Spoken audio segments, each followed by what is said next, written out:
Almost worked. It's working.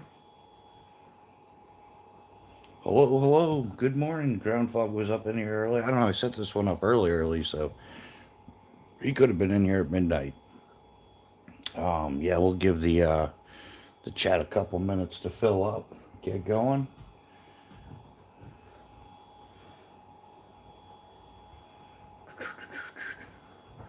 Well, maybe everybody's getting up later. It's warm weather. I'm not sure. Um, Maybe I should switch it back to late. I don't know. But yeah, we'll see how this morning goes.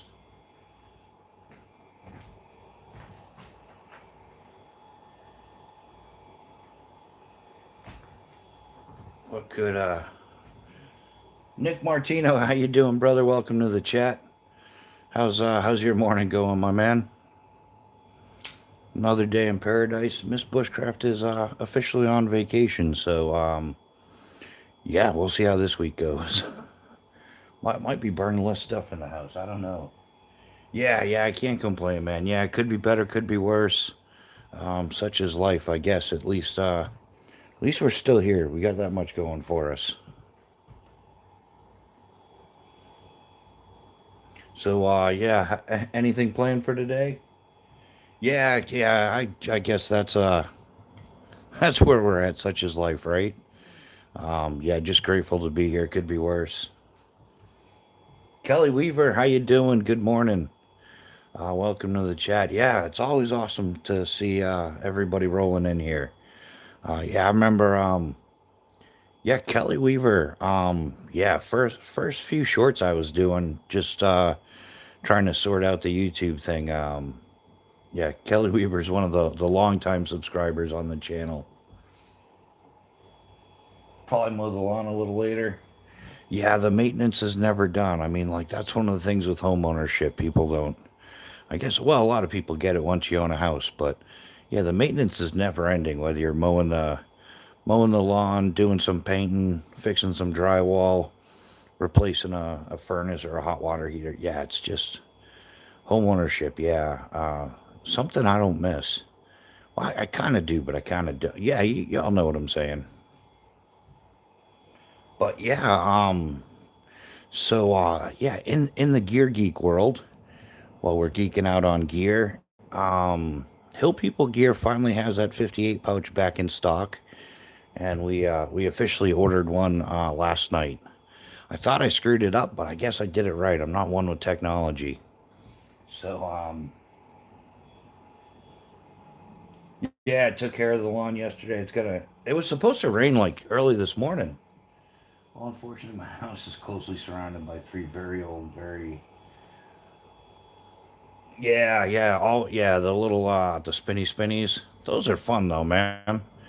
I remember grabbing like a handful of those, getting on the garage and throwing them off. I've always been fascinated with anything that flies or at least tries to. And yeah, the little spinny thingies there, they're like a helicopter. It's just trying to fly. But yeah. So Hill People Gear has those 58 pouches, like it's 5x8, like internal organizer thing. I got one of those ordered. And on the downside, I'm like grossly disappointed with AquaQuest. They did that old we're gonna trick you with the prices, and so they bumped the prices of their tarps up like $20, right? So like $130 tarp is now like $150 tarp, but then they're generously giving you 10% off. So that old yeah, well, you think you're getting a deal, but you're really not. You're still paying more.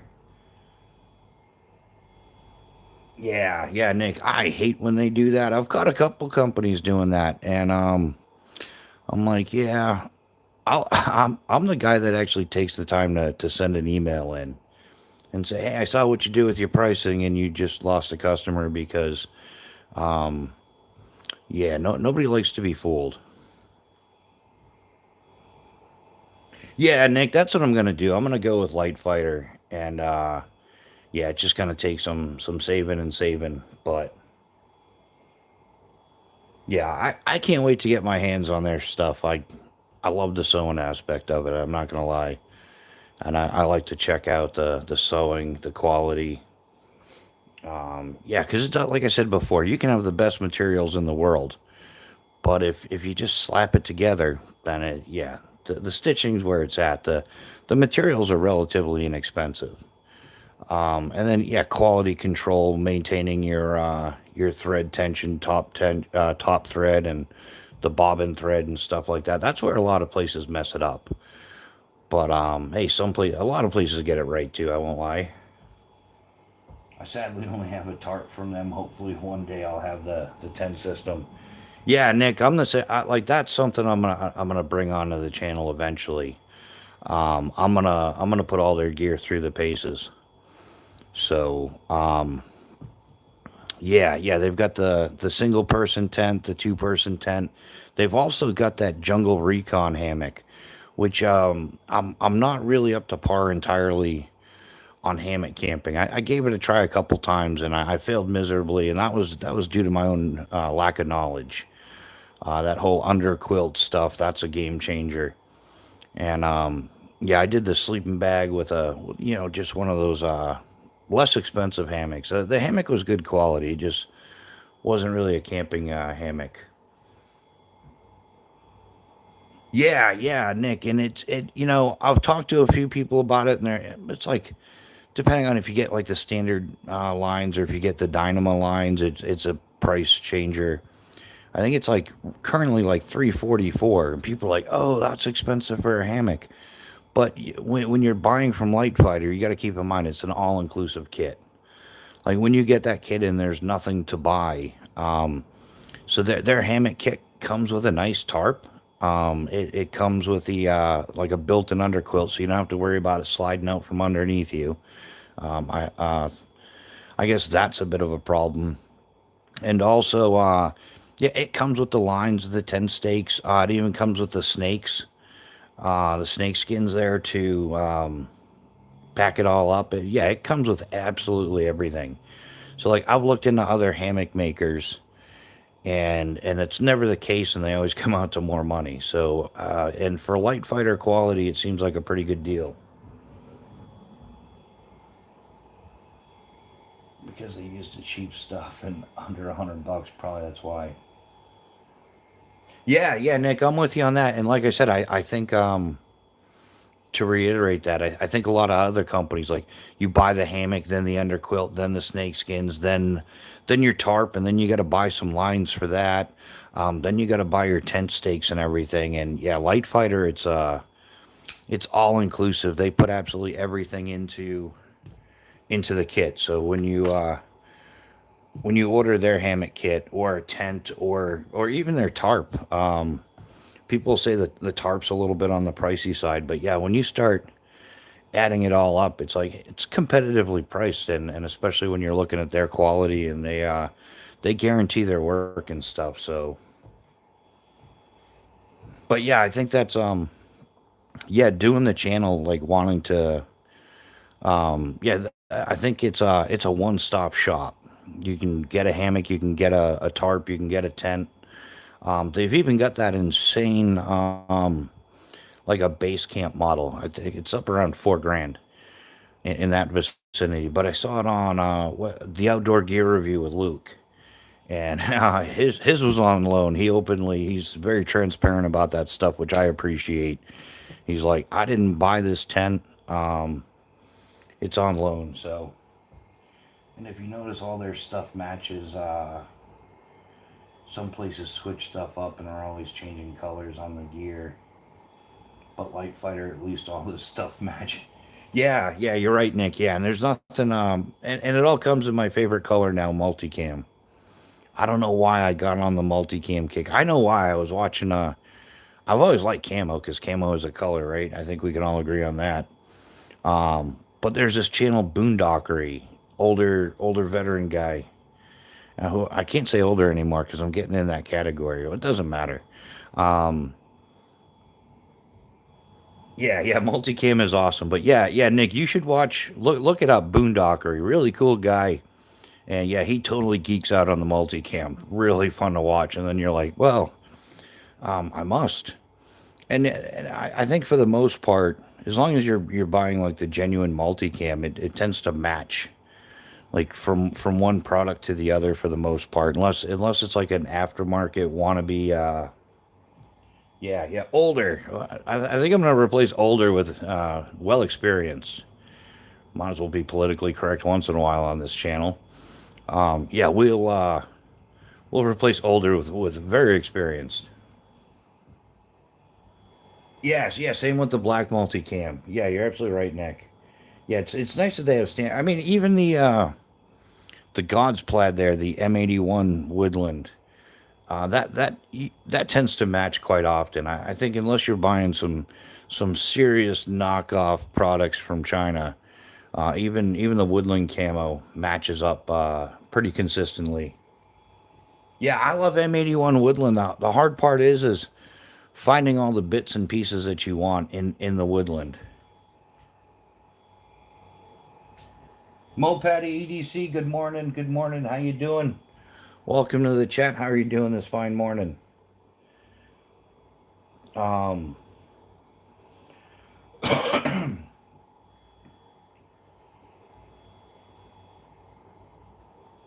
yeah. Yeah, it's I know that Full Tank Tactical's got a lot of their stuff in the M81 Woodland. I think predominantly it's like multicam 81 M81 Woodland, the new OD Ranger Green. Just another kind of shade of OD there. He's got some of that stuff. Yeah, so he does too. Yeah, there's more and more that are going back to the woodland camo, which is nice. Yeah, I know. Yeah, AquaQuest tarps. I do have an AquaQuest tarp. It's not the size I normally would have got. It's one of those I tossed it in the cart real quick, and I was gonna come back to it and sort out the details later. But then Miss Bushcraft, being the sweetheart she is, she's like, "Oh, it's in the cart. I'll get it for him for Christmas." So I ended up like with a 10 by 13 Defender. Um, not complaining. She's awesome like that. She does that to me quite often. The thing is she knows I'm OCD about gear, so she knows not to just run out and buy something and think, "Oh, he'll love this," because um, I'm honest with her too. Sometimes it just sucks. So what time is it where everyone is? Yeah, it's 7:14 a.m. in the morning here. Yeah, 7:15 East Coast. Yeah.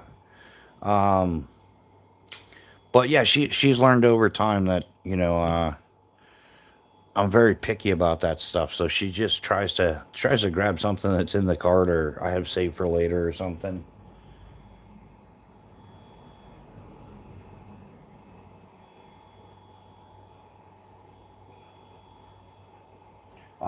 Yeah, I have a couple that are like 8 by 8 and a couple that are 12 by 10 tarps. And honestly, depending on where I am, I like having both sizes. Yeah, Nick, I'm with you. Yeah, it depends on what I'm doing. Yeah, absolutely.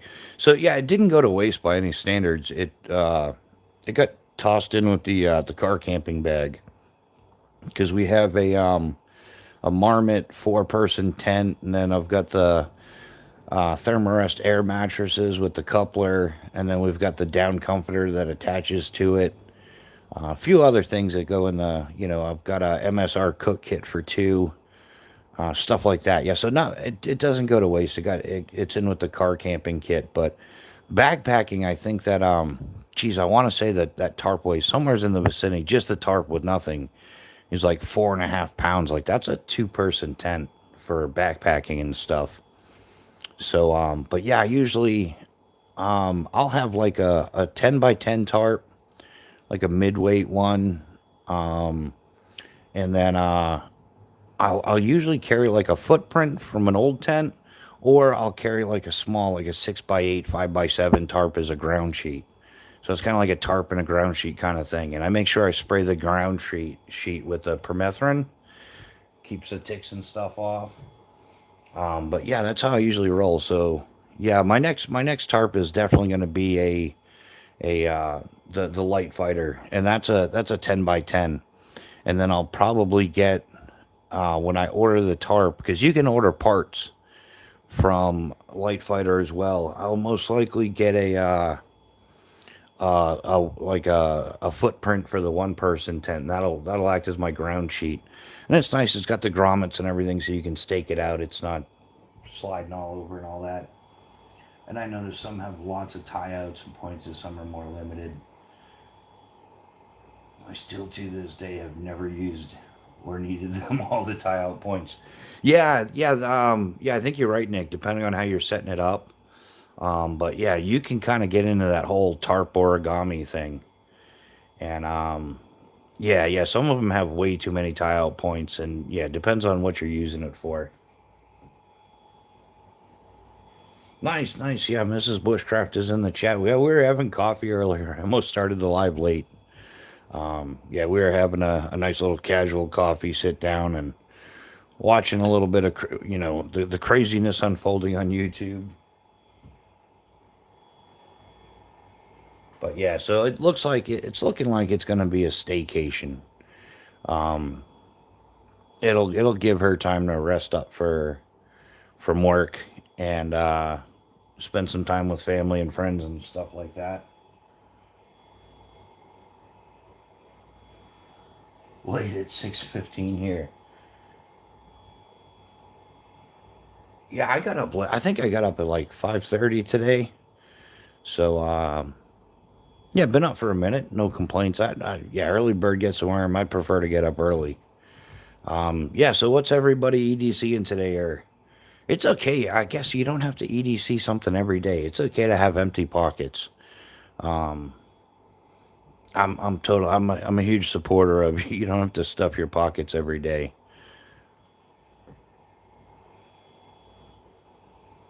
Yeah. Nick's an early bird too. I think yeah, Nick Martino and I agree on just about everything in life except for maple syrup.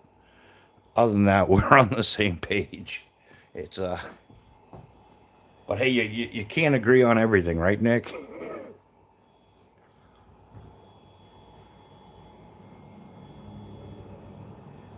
Yeah, you don't need tools. Yeah.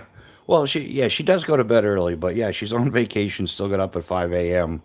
I was kind of like, why is she up so early? I figured she'd sleep in for sure. But no, yeah, she was up. We got the coffee going, still kicking the coffee back.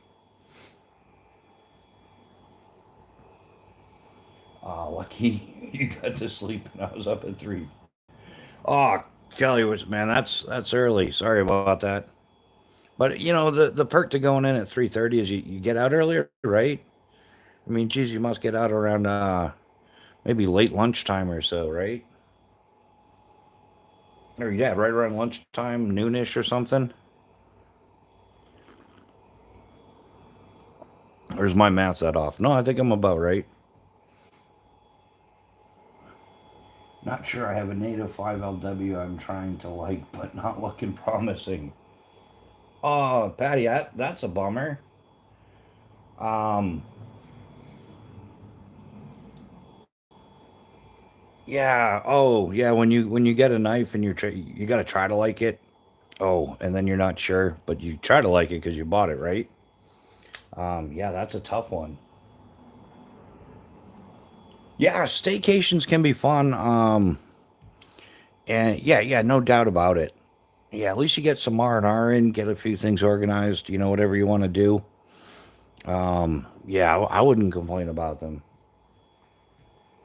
Not really. I'm on call. Any stupid crap that gets called in, I have to go take care of it. Oh yeah, sorry. Yeah, so you don't even know if you're going. That's rough. Yeah, so you're like ready for work. You might have to go to work, but you might not have to. Yeah, the on-call thing is underrated. Well, I find the full G10 models from Spider Kush so much better than the lightweight versions. I don't know, Nick. I'm digging the carbon fiber on the Sage 5. I really enjoy it. It's more of a texture thing for me though. It's not a weight thing, it's a texture. The carbon fiber is just and I ended up digging it just as much on the calcula. Not really a weight thing, like I said. It's a texture, is a certain amount of grippiness. Who maybe I'm yeah. But I definitely like it. Got to clean the knives. Yeah, yeah, you can't plan crap every other week. Yeah, I'm with you on the on call thing, and I haven't been on call too much. There's not too much on call stuff as a parachute rigger, but yeah, I've been yeah. You can have the day off, but you can't go anywhere just in case we need you. That kind of stuff. So it wasn't really, I don't know. Yeah, weird, weird, weird. But yeah, not too much on call. I've lived around it quite a bit though. Oh, you bought? Oh, what'd you get? What'd you order for scales?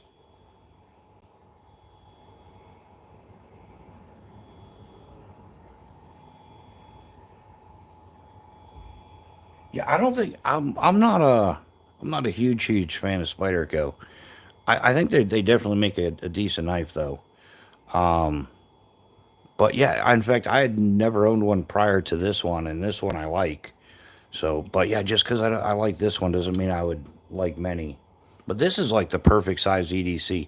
And I keep saying I'm going to take the pocket clip off because I don't pocket clip a folder. It just left front pocket. That's where it goes.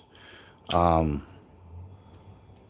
but yeah, I just if and I always carry a fixed blade as well.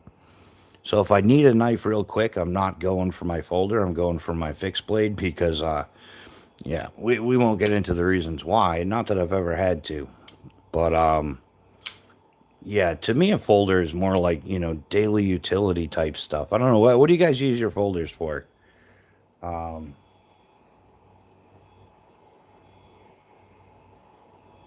that's CB Ducky. How you doing? Welcome to the chat.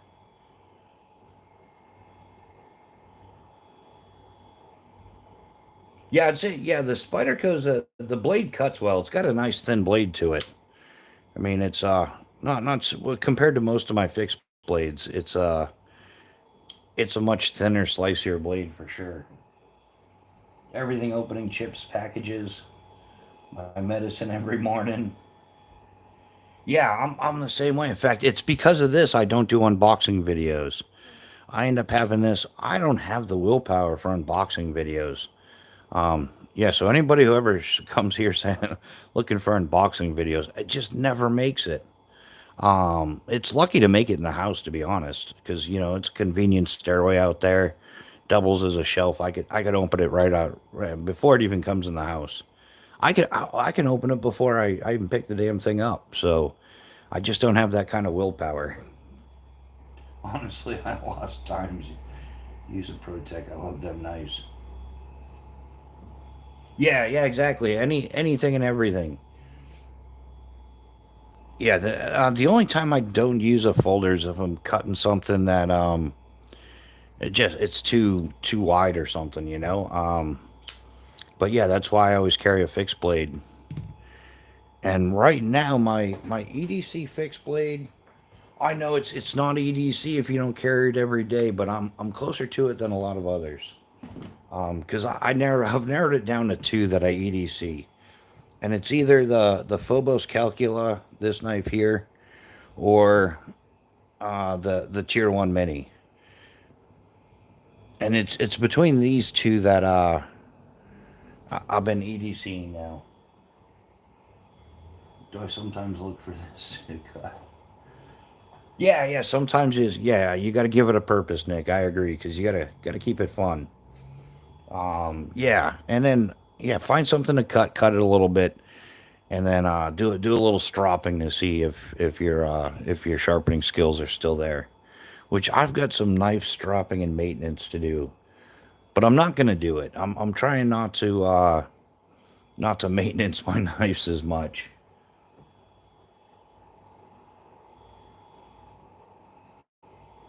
Oh, we got bots this early too. Oh yeah, they're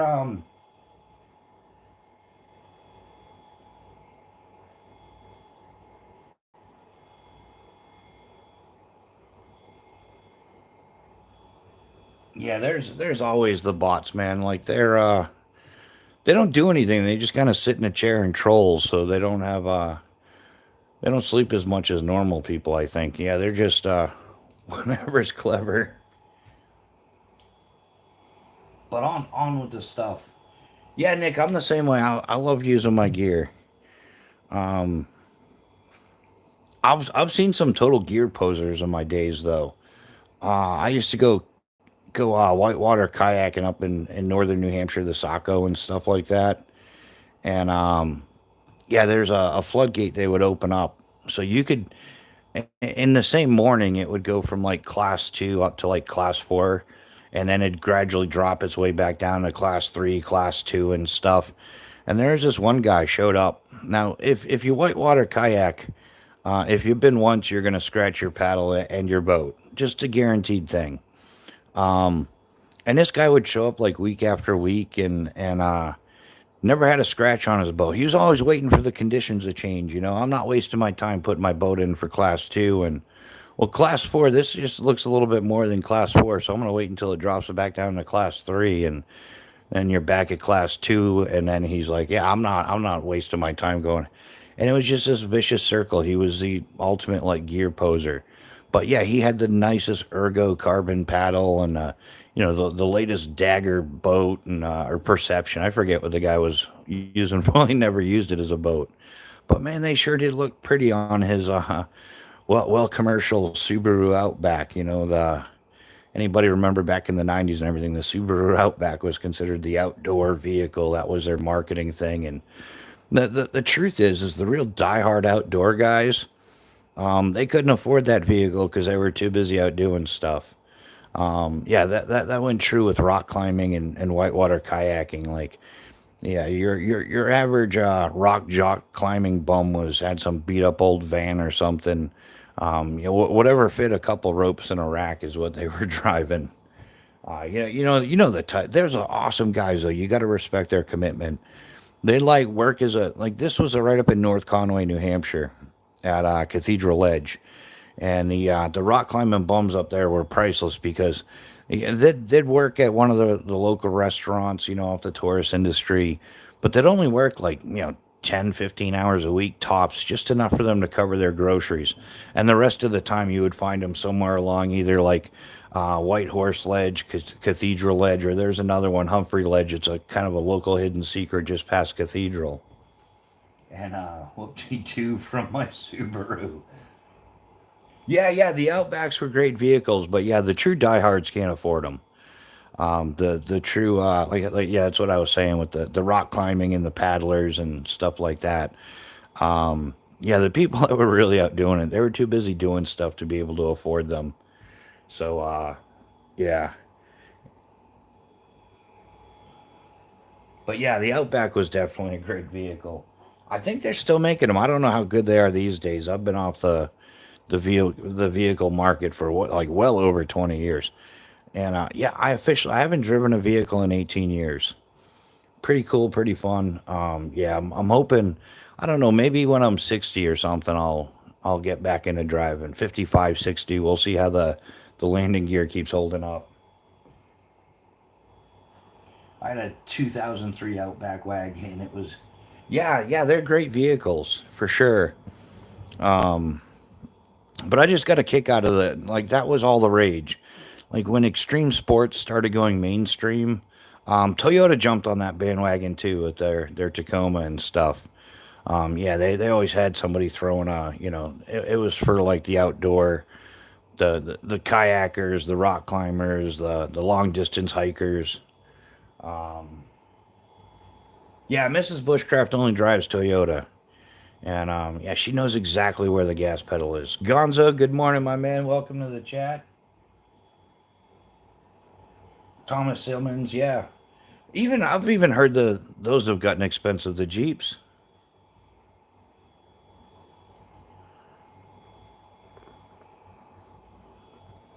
yeah, even the Jeeps have gotten crazy expensive. Gonzo, what are you carrying today, brother?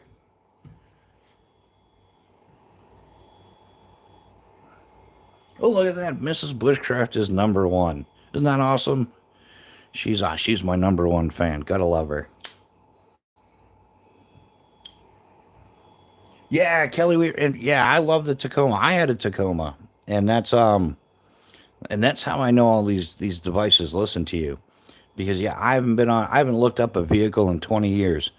But there's a you'll find this hard to believe, but there's a version of a Tacoma. Like I like the extended cab with the full size bed. But there's a version that drives around here. They got it in like OD green, and then it's got like black fender flares and all that stuff. Yeah, all the bells and whistles, TRD package, everything. And I was talking to Miss Bushcraft about it because whoever owns it knows I like it. They must because they'll drive by every time I'm outside. Just the timing is was impeccable. And I was telling her, yeah, like if I'm when I'm ready to start driving an automobile again, I think I'm gonna get another Tacoma because that one's really caught my eye. And next thing you know, like every advertisement, every commercial on whether it's YouTube or whatever is there's the Tacoma. So they're definitely listening. I'm a sucker for the power vac window that goes all the way down. Yeah, Nick. Sometimes it's the simple things in life we enjoy. Kane Miranda, how you doing? Welcome to the chat. I carry a Spartan Victoria box and a Kershaw Blur Ken Onion. Nice, nice, Thomas. I had the Spartan Blades Palos folder, the button lock. I was into that folder quite a bit. Maybe someday I'll get another one. Next, that was what I had before my Tacoma. The Tundra had 300,000 on it. Yeah, Kelly, which one? Well, obviously you like the Tacoma better. That's why you're driving it. But yeah, how would you compare the two? Because I've never owned a Tundra. I've looked at them a few times.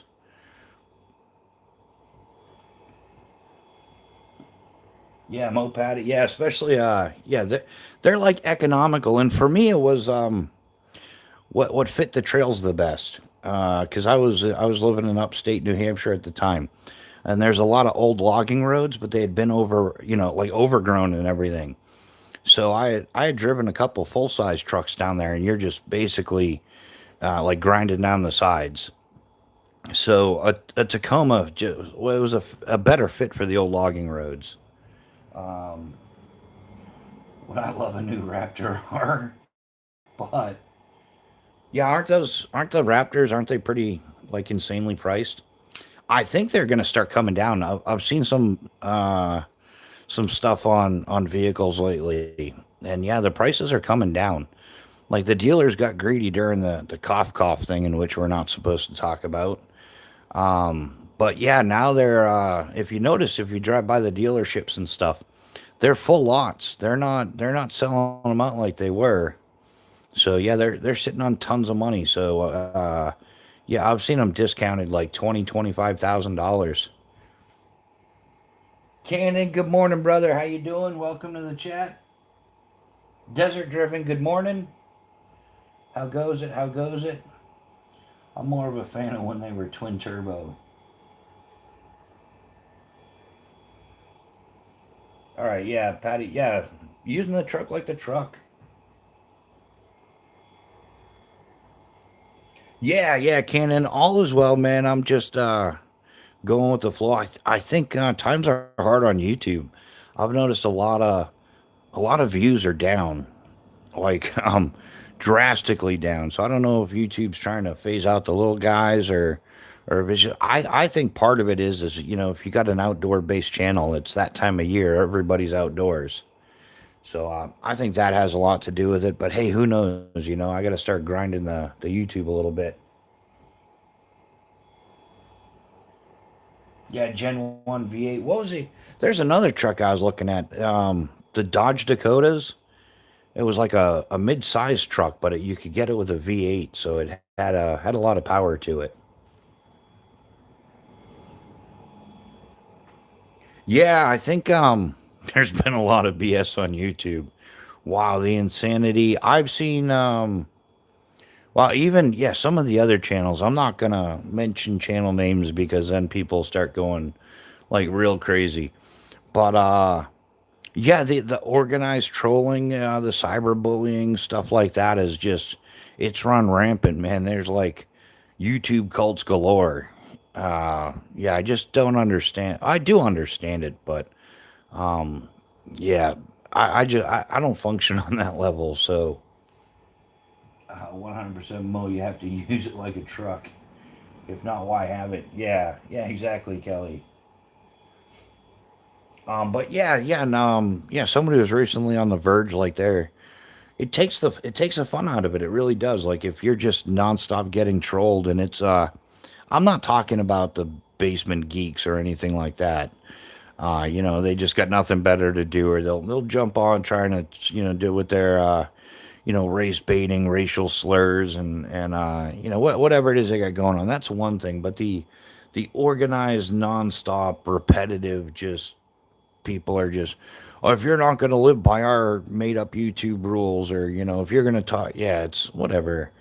If it's typically the side that we're the all loving, the all tolerant, as long as you do what we're doing, as long as and I've caught a lot of slack over it, like because everybody knows I think Chinese knives are shit. I mean, you know what I'm saying, guys. And that's just my opinion. You don't, whatever. That's take it with a grain of salt. You might think they're the best thing since sliced bread, but your cheap Chinese knife probably won't slice bread. Yeah, there I go again. This is how I get myself into trouble. But hey, I'm cool with it. I've been doing it my whole life. I should be used to it now because I'm an experienced guy now. As we're trading out the word older with experienced. Um,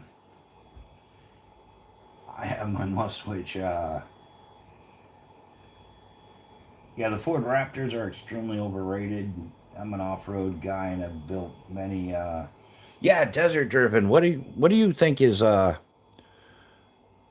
great like not a dedicated off-road, but something that's going to handle like I guess moderate off-road, nothing super technical, but definitely with off-road capabilities. Yeah, scooter too cool. Buy American. We're trying, man. We're trying like hell. It's tough though, man, and sometimes I find companies it's like, yeah, it's an American company, but they have sold out. And it happens. All the even small makers, they start getting a little bit of success, and they're more interested in quantity, and they sell out to China right away. It's like, well, you just lost another customer because that's where I think you're not. People preach like, "Oh, I'm making knives for the passion of making knives. I love it, made in the USA, rah rah me." But then as soon as they're like, "Well, I can't keep up with the production," then bam, right over to China, and then China doesn't care about our copyright laws or any of that stuff. So they just, whatever you send to them, they start making it right away. They've got their own like cheap version. My USA collection is crazy. Absolutely love them all. Yeah, Patty, I'm the same way. My knives are well, except for my spider co, that was a gift. But my fixed blades are all 100% made in the USA and made by veteran-owned businesses. My predominant knives are from Phobos, and then my other knives are from Spartan Blades. So yeah, all of them career Green Berets that upon retirement decided to make knives, and they made great knives. The customer service, especially Phobos knives and Spartan blades are just second to none. No complaints whatsoever. Yeah, not only do you call up and get like good advice on whatever knife, they answer whatever questions, they stand behind their products, but I sometimes you get a good story involved with it too. In fact, getting involved with Phobos knives, I was planning to get a good quality knife, but yeah, I ended up with a friendship out of it as well, so I can't complain.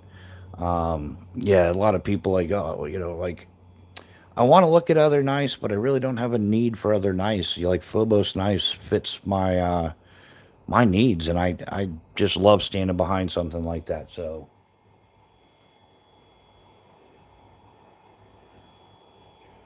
Charlie's story, my top three American. I haven't owned that many folders. I mean, I definitely like Spartan Blades folders. Unfortunately, Phobos Knives hasn't come out with his folders yet. I don't know what the holdup is, but I know there's a lot going on with that.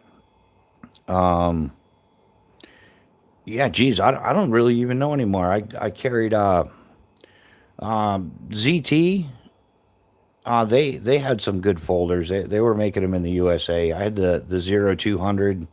That was a good folder. So yeah, Spartan Blade ZT as far as folders go. And I've kind of looked into Hinderer, but I'm not sure. I would probably go with yeah. If I were gonna buy a folder tomorrow, it would probably be a Spartan Blades. Either the I would buy another Palas button lock folder, or a Hersey. I love USA made folding knives. Definitely some of the best in the world. But when it comes to fixed blades, you should definitely give makers outside the U.S. a try. Yeah, cut and carry I have. I've looked into quite a bit. Um, like Extrema Ratio, TRC. Yeah, there is, but I really, I'd rather put my money on the U.S. economy. Um, I would consider like yeah, there's other great brands out there. You can't argue with that. Like there's tons of great brands.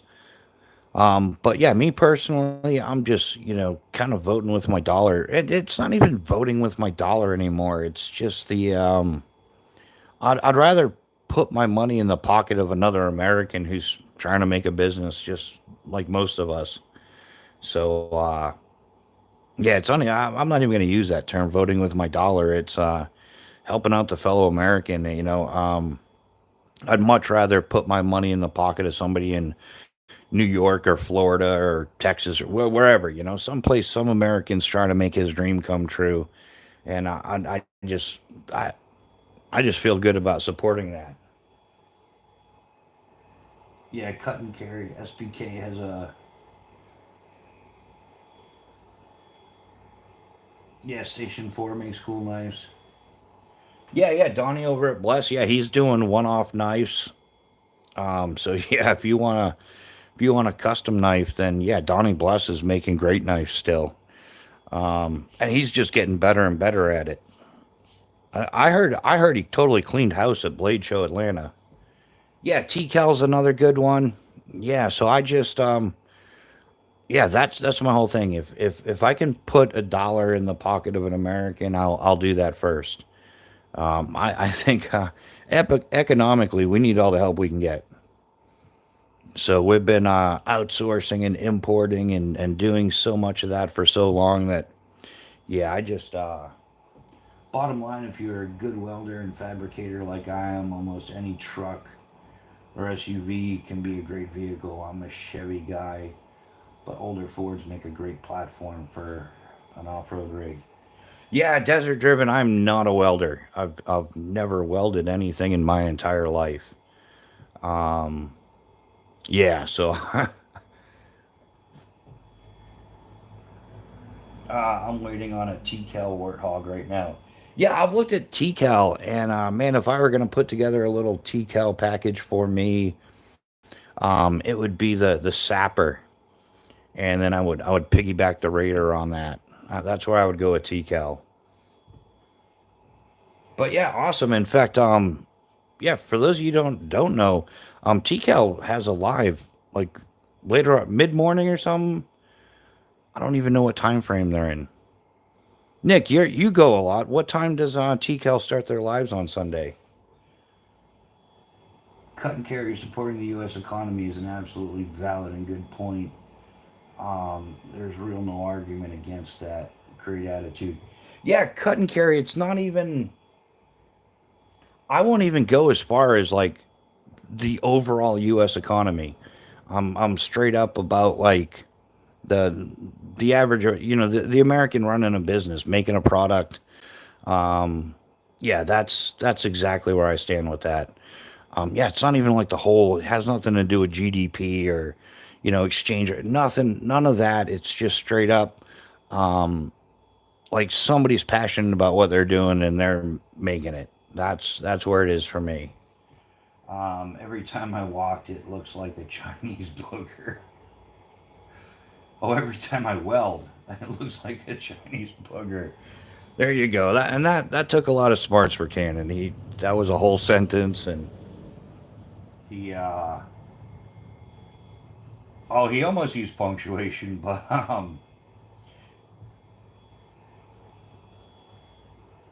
Yeah, and they give away 3 to 4 knives every week. Yeah, that's awesome. I've been in there a few times, and it's a busy live chat. Well, I don't know how they keep up with it. Like I like our casual thing here, sipping coffee, hanging out, having a good time. But damn man, that chat gets going and you can't keep track of it. I'm like, oh, is that? Yeah. Yeah, they're a good company to support in my book. Yeah, yeah, TCal is definitely a good company to support. And someday, I'll get around to it. But I've got to finish my stuff with Full Tank Tactical and then Light Fighter. Yeah, I've got a few other projects going on. And then yeah, once I got all the bits and pieces, all the lefts and rights covered in my kit, then I'll worry about like doubling down. Like a couple extra knives isn't going to do me any good right now. It's not going to get me out there doing what I want to do. Um, and everyone, so you guys recommend watching TCal? Oh yeah, Patty. We highly recommend watching TCal. In fact, I guarantee you, if you watch them today, you'll see a bunch of people there. I'm probably about 90% sure you'll see Nick Martino there. You'll probably see me there. I like to go and check it out. It's just man, and nobody go running a TCal, but everybody knows I used to have a QVC problem. Like, and some of you guys, you Gen X guys, before the interwebs and stuff, we would watch. We would watch the knife show on QVC. It sucked. I never ordered a thing. Like how they sell you 300 knives for 4 easy payments at 24.99 is beyond my comprehension. But it was great because they would bring out like stacks of some of them they didn't even bother taking out of the box, but they were all knockoff knives and everything like that. And then they would always come out with this last like a Bowie knife or something. But wait, there's more. If you order now, we'll include this at no additional charge. Blingity bling bling super knife.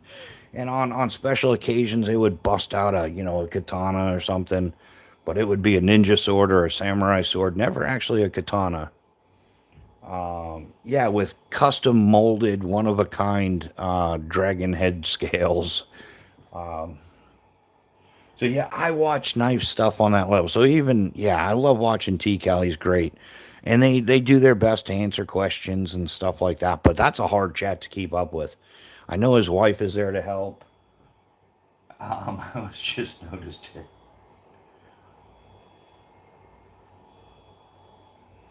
Yeah, I think I need a bigger screen to see Gonzo's logo.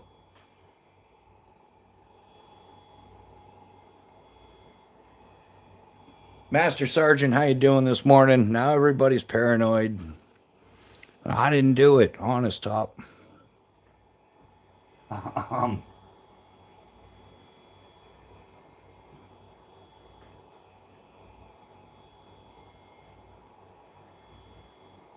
yeah, she does. We got those red crayons put aside. That's awesome. Um, who gotta love it. Gotta love the veteran crowd here, man. Absolutely priceless. And if I'm not mistaken, isn't Tikal? He's like a retired member of the Jarhead clan, right? Or he was yeah, he is part of. Did you put custom scales on that spider coat, or are those the original? These are the original. This is the Spyderco Sage 5F. Yeah, these are the original. I guess it was a limited edition or something. I don't know. I didn't actually purchase this knife. This was gifted to me by a friend. um, yeah, Nick. Yeah, I think it was a Raider. Yeah, he's an awesome dude. Awesome, awesome dude. Great lives. Um, and he yeah, like the rest of us veterans, he'll say something that's politically incorrect or so. I don't know. I'm not even sure I ever took the time to learn what is or is not politically correct or why. I just thought it was a bullshit term to start off with. Like it's like I don't care. Like I guess that's the First Amendment and working out. Um,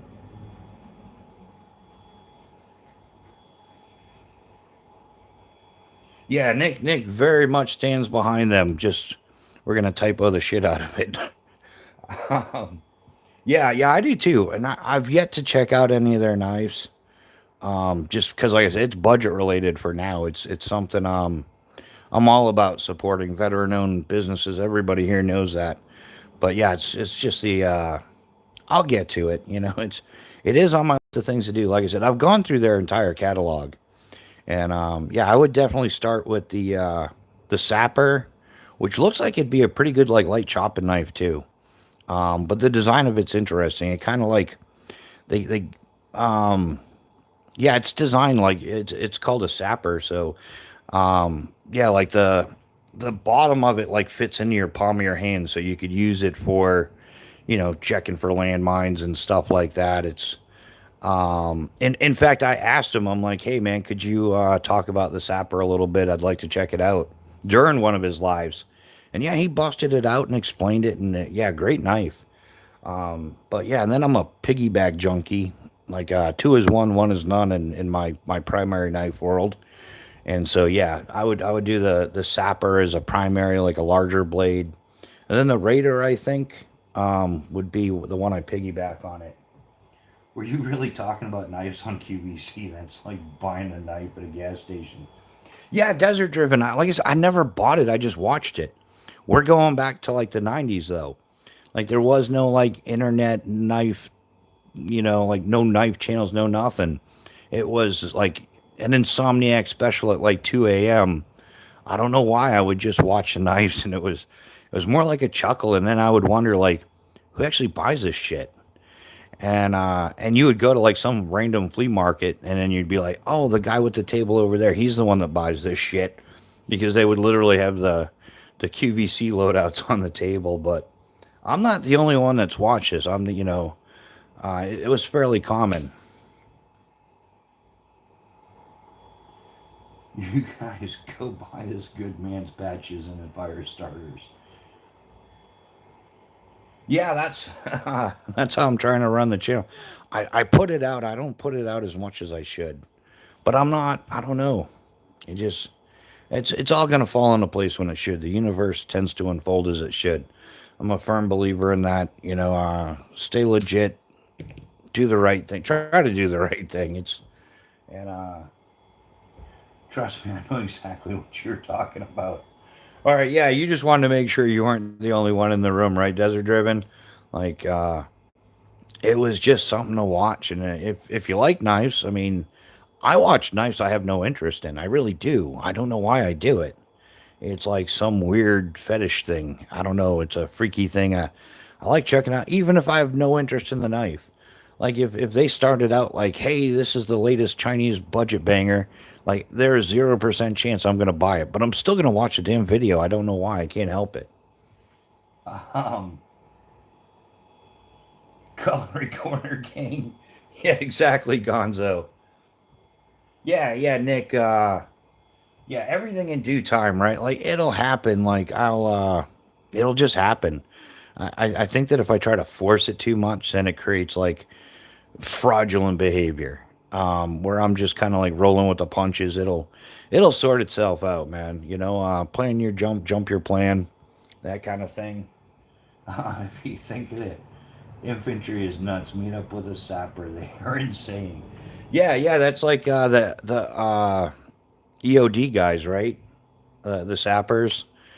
Yeah, I think there's a lot of people have called me insane my entire life though, because they're like, yeah, when you're jumping out of an airplane 7 days a week, like it's your job, because it is your job. People are like, dude, you're a basket case.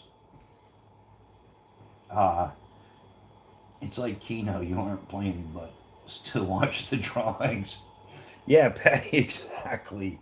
I'm more of a gun guy, but I do have a bit of a knife fetish. Yeah, it's okay, man. Yeah, just reloads on the knife are cheaper. That's all. No reload time. Yeah, knives have their. I used to, man, back in the day. I was like, man, why would anybody spend like two, three, $400 on a knife? And then I broke enough $100 knives to be like, oh, that makes sense now. It's all in the heat treatment, the newer metallurgy improvements. Yeah, now I'm in that category of yeah, yeah, definitely. I like sweeter knives. And then like anything else, like once you get used to driving a Corvette, you'll never drive a Chevette again. You know?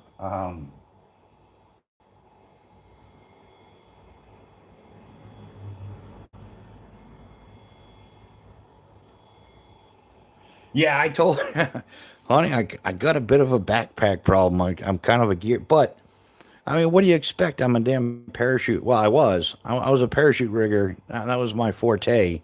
And so geeking out on gear was all day, every day. Everybody that wanted to know anything about like parachutes came to me. So yeah, gear's been my life.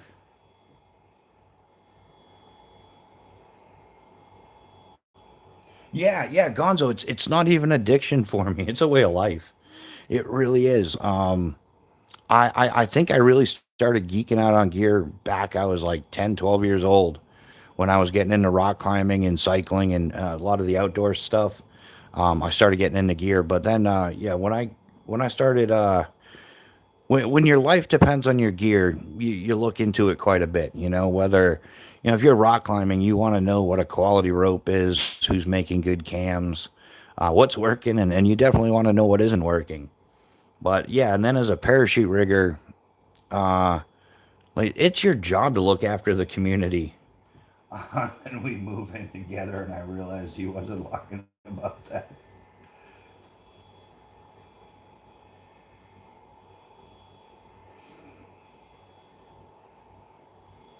Yeah, fetish can be fun, all depending on who's it with. Hey, Cannon, we're talking about gear still, though, right, brother? um,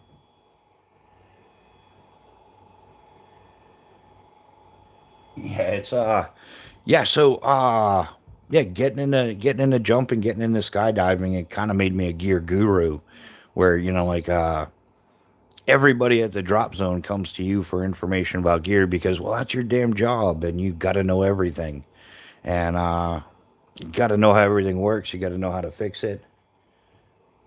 Pat, good morning, brother. How you doing? Welcome to the chat. How's the life treating you today? Yeah, yeah. Cannon had a side mission going there. He was open. Gotta love the man. Well, just think of it like this, Mr. Bushcraft. At least no matter what happens, Tom can probably fix anything that comes up. Being highly intelligent is a positive in this life. Yeah, I can fix most common stuff. I'm not a mechanic though for sure. I've never worked on cars. I know a little bit about cars, but not a great amount. And yeah, Mrs. Bushcraft, her brother's a full time mechanic. He's one of those guys that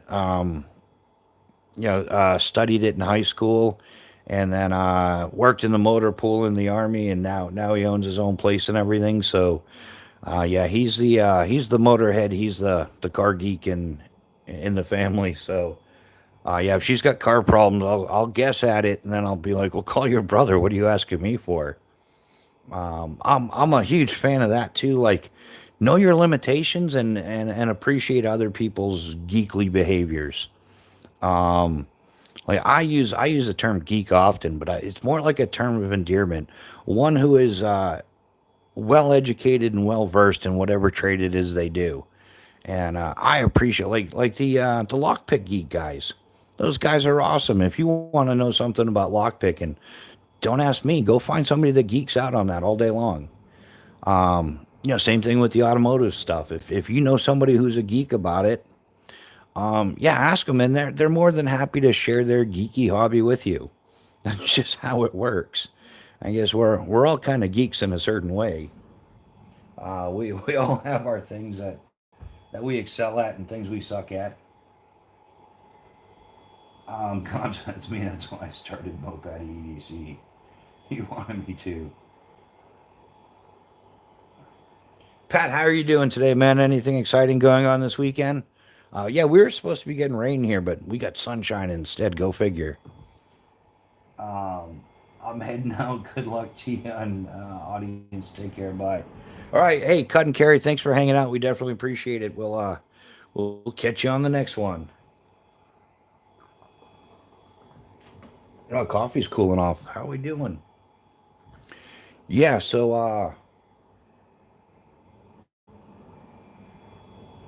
Menchia finally getting some much needed rain here. Yeah, it's probably heading our way too. Yeah, I think we're getting I think the winds weren't quite as high as they thought, so everything's moving slower. But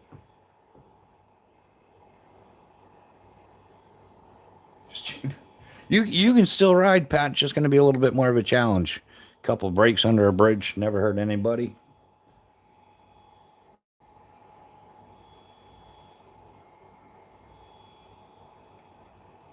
Yeah, I think yeah. So what else is going on? Not too much. Yeah, I know the views are down for everybody. It's been kind of weird. A lot of people like. I mean, it's dropped to like 10% of what people are normally getting. Yeah, clearing it up in an hour, sweet. Yeah, so it'll probably be here this afternoon or something. I'm pretty sure we got like a west east wind going.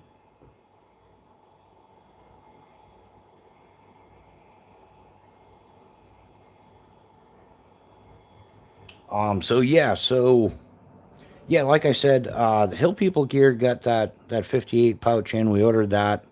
So it's gonna be back to working on the chest rig loadout and stuff as much as I can.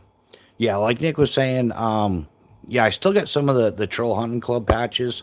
Actually, I think I've got like 27 sets of them left. And then I've got the fire starters for anybody interested, or if you know anybody interested.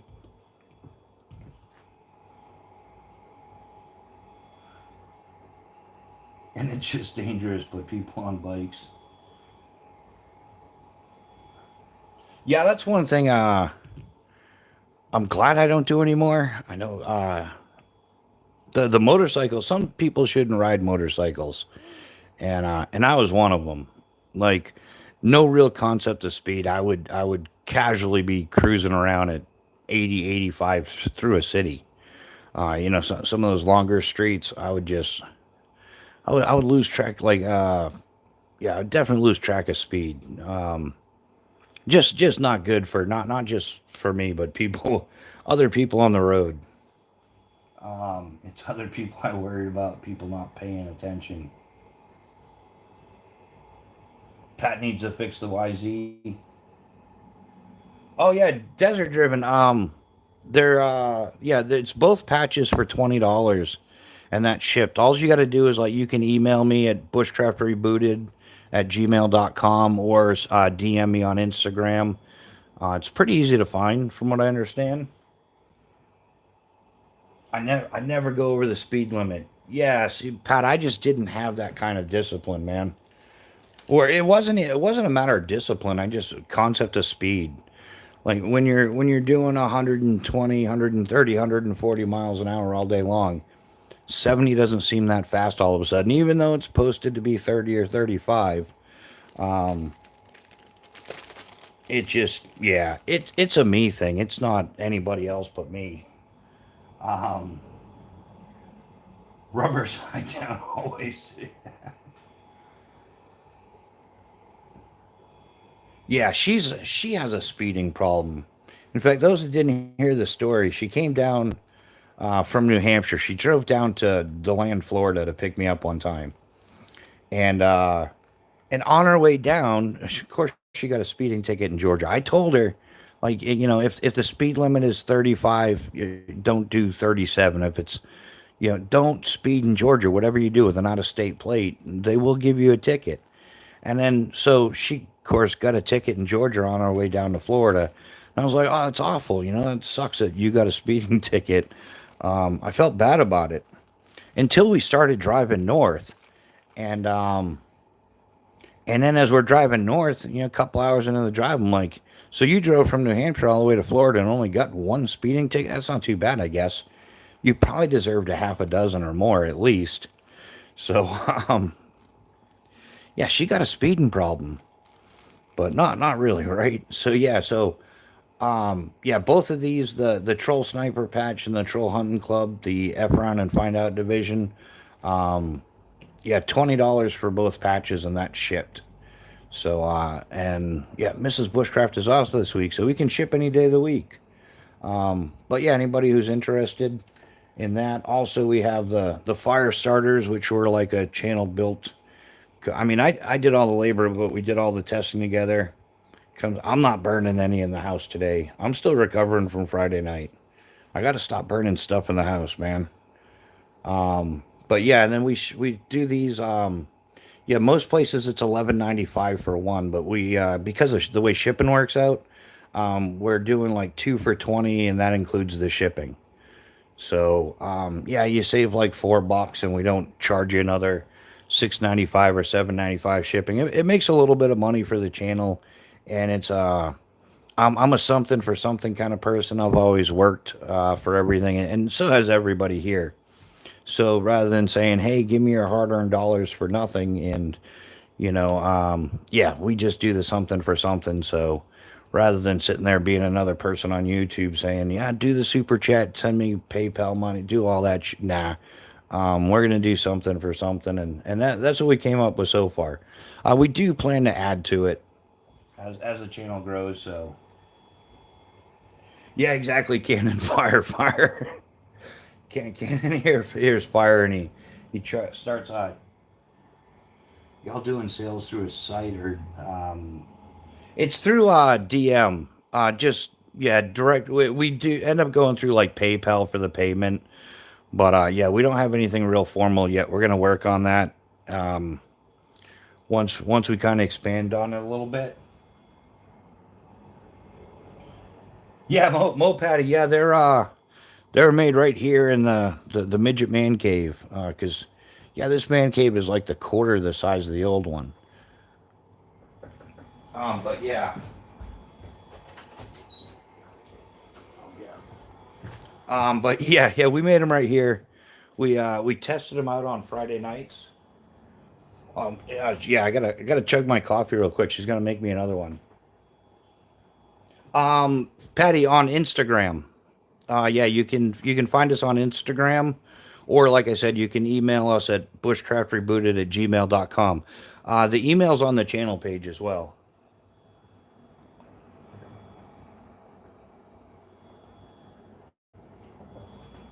Um, oh, thanks, Gonzo. Yeah, yeah. The patches came out awesome. I'm really stoked about that. Yeah, and we've got limited. We've got like yeah, like I said, I'm pretty sure I've got like 27 sets of those left. So a lot of the channel money got tied up on into that stuff, and that's kind of held us back a little bit. But hey, it is what it is. We're rolling with it. It'll all work itself out. Midget Man Cave, that's awesome. Oh, too many IG messages. Right on. Yeah, then like I said, we've just been doing the payment through PayPal, and yeah, we're 100% so far. Yeah, but that's what's going on with that. Yeah, we do have some other patch designs we're gonna try to expand on as well. I still haven't been able to source a good thing of beeswax locally because I do want to do some beeswax candles because yeah, those fit in any kit.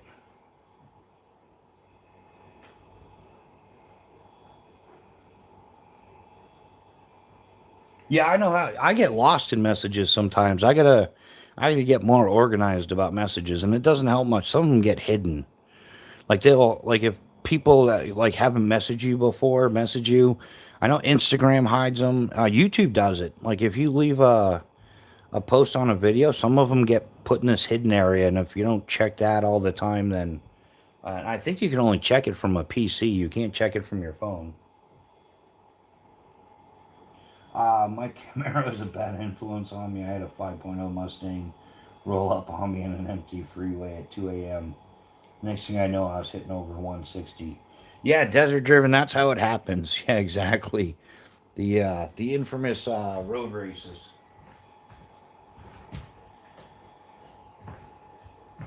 Yeah, and I'm not I have way too much fun going fast. So I've always told people, like, hey, I don't know. I've broken the speed limit on my road bikes though. So I'm kind of used to that. I still think a OG logo patch would look cool. Yeah, Nick, I've still got a design for the channel patch. It's gonna look a lot like the header on the channel page, but we're gonna throw some like YouTubey stuff on there. I'd like to be able to do like a full color one and then like a subdued one. Adam Hayes, good morning. How you doing? Welcome to the chat. One of the channel members. Oh, that's priceless. And yeah, Cannon, if you keep behaving, buddy, remember the deal. You get your we got a variety pack, or I don't know where she came up with this stuff. But yeah, we keep these to keep the jar heads in line here, Carrot in front of the that's where Road Rash was an awesome game. Um Dude, I cringe just hearing that. I'm not gonna lie. Road Rash, man, it's I've gotten road rash a few times from cycling. And yeah, that's one thing in cycling that sucks. Like road biking, spandex has zero protection from pavement. Yeah, I've road rashed it in rock climbing, man. If you fall down a slopey one, it's called cheese grating, and I've done that as well. But yeah, just road rash. Yeah, I've had geez, how old? I think I was like 15 or 16 at the time. I can't remember exactly. I was in high school, and yeah, I was out training and no, I had to be younger than that. I had to be like 13 or 14. Yeah, it was like 19. Yeah, it was after Greg LeMond won the Tour de France because I had to 89. So like a year or two after that. Um, that's when Greg LeMond used aero bars in the Tour de France. It was the only time they were ever used for like standard racing because they were too good. But anyhow, I bought aero bars and I was learning how to use them, getting used to it, and I wiped out. And fortunately, there was back a lot of nice people and a nice woman stopped and collected up my broken bike and my road rashed ass and actually brought me to the hospital. So, Squad Shot, how you doing? Welcome to the chat. I spent the better part of like an hour and a half, 2 hours, like face down on the gurney in the ER, while they picked pieces of gravel out of my skin and stuff. So, oh man, road rash sucks. And yeah, I've rode some steel bikes and had some fun, but I'd rather build them than ride.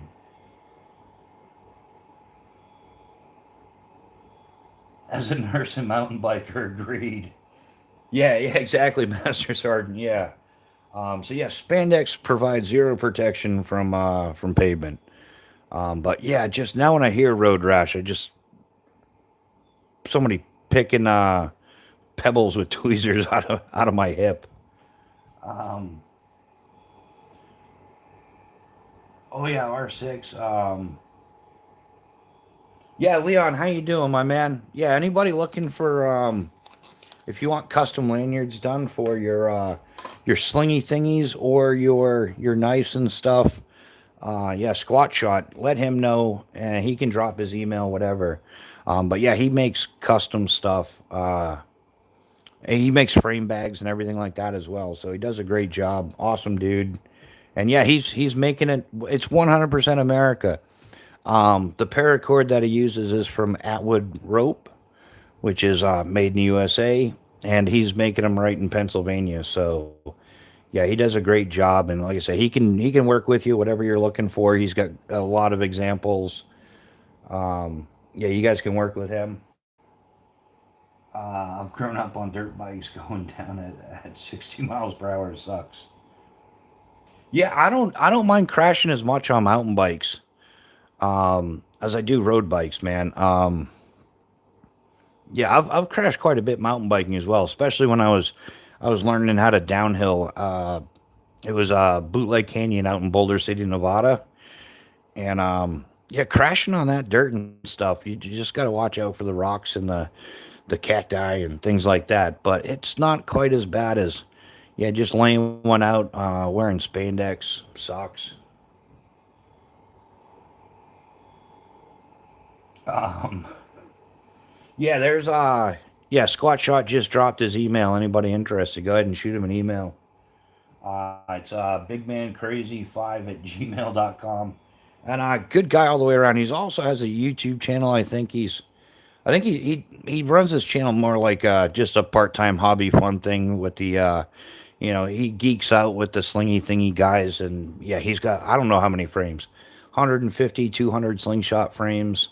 That's like we were talking about earlier. You know, like if you want to know something about something, find the people that geek out on it because not only do they have a strong knowledge base, but they enjoy the conversation. So yeah, you can ask them 20 questions about which frame's made where and who's making it and why it's made and yeah, he's got a solid knowledge of his hobby. So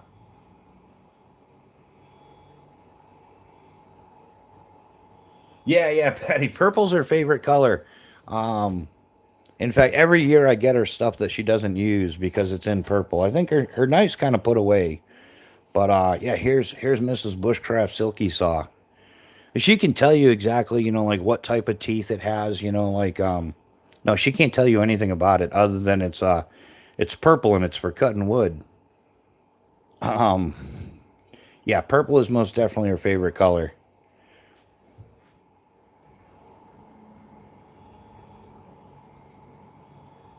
All right, see now the girls are gonna geek out on their purple stuff. What do you have that's purple? Guys are like, where that's what separates men from women, I think. Yeah, I embrace gender differences, so we won't go down that road. Um, but yeah, yeah, like man, I could have a conversation with Nick or Pat or Leon, and man, how's the edge retention on that? And that's gonna be like we have our priorities, you know. Does it fit in pocket well? Does it have good edge retention? Can it handle hard use? Can you baton with it and stuff like that? But women, right off the bat, are like, um, can I get that in purple? Does it come in purple? Like purple's my favorite color. It must be purple. Doesn't matter how many teeth per inch it has or the edge retention or anything. As long as it's her favorite color, then it's all good. They call me Big Purple Haze. Might be getting a Grom next month.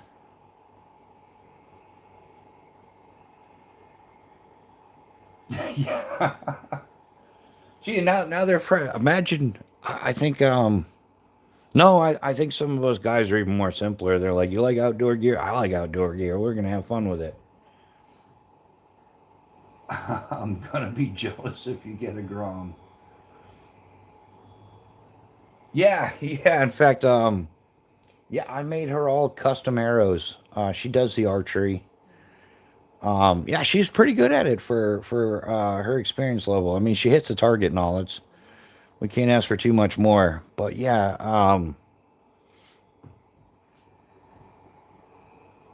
Groms are slow.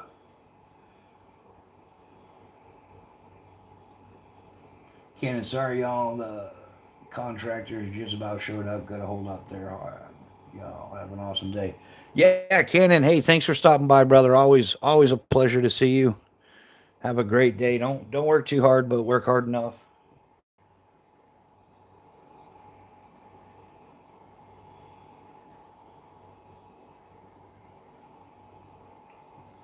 No, I'm just getting caught up on the comments here, guys.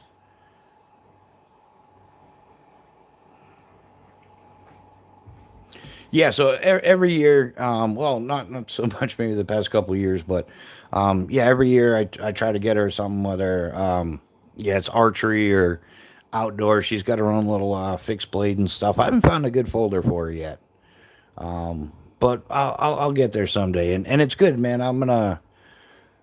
I guess I don't have to find one in purple anymore because hey, we know Burkles. We'll just have them Cerakote it, right?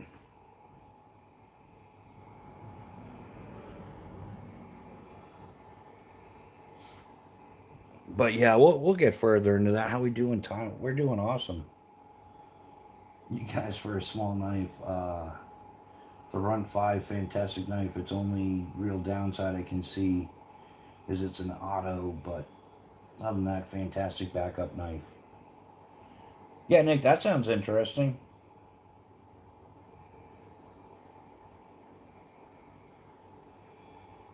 Oh, and under 200 bucks. Yeah, can't go wrong with that, right?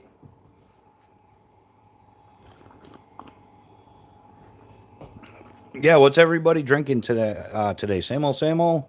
I think yeah, consistency is king in my world. I think that's a big thing. But yeah, drinking the coffee. Yeah, still carrying the same EDC. So I guess I can call my EDC EDC. I know that there was that controversy going around for a while, but um, yeah. With hey, if you're on vacation, man, why not? You can't drink all day if you don't start in the morning, right? Dude, I'm not lying. I have, man. I have. Wow. Yeah, I waited a month, 2 months for a day off, and then yeah, finally get a day or two off. I end up kicking out a lawn chair on the side of the runway and yeah, kicking back a few drinks. We oh man, I did it at Jumptown in Orange, Mass once. We had 3 days off. The plane was out for maintenance, and so me and my buddy Richie, yeah, we threw a couple lawn chairs, umbrellas, cooler right on the side of the runway, watching the other planes take off and everything. The only thing we weren't counting on, we drank kind of fast. It was hot out, that's why we were drinking fast. And so neither of us could make it down to the store, so we had to start randomly like petitioning people like, "Hey man, can you go get us another 12 pack?" And then that one kind of ran out quick too, so we were calling people like, "Hey, are you coming out to the airport today? You should, and if you do, you could you pick us up a case?" But yeah, we spent 3 days sitting by the runway watching planes land off and take off and waving to us. And hi, aviation people are very friendly. And yeah, on the third day, the drop zone manager came out and like just to make sure we knew what day it was and that we had to be to work the next day. And a 3 day binger is fine. If I won the lottery, I'm going to a life mission to save all the dogs that need saving.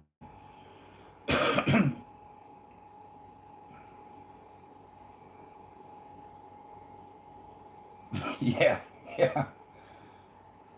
DMX fan, yeah. Uh, yeah, that was a funny story too.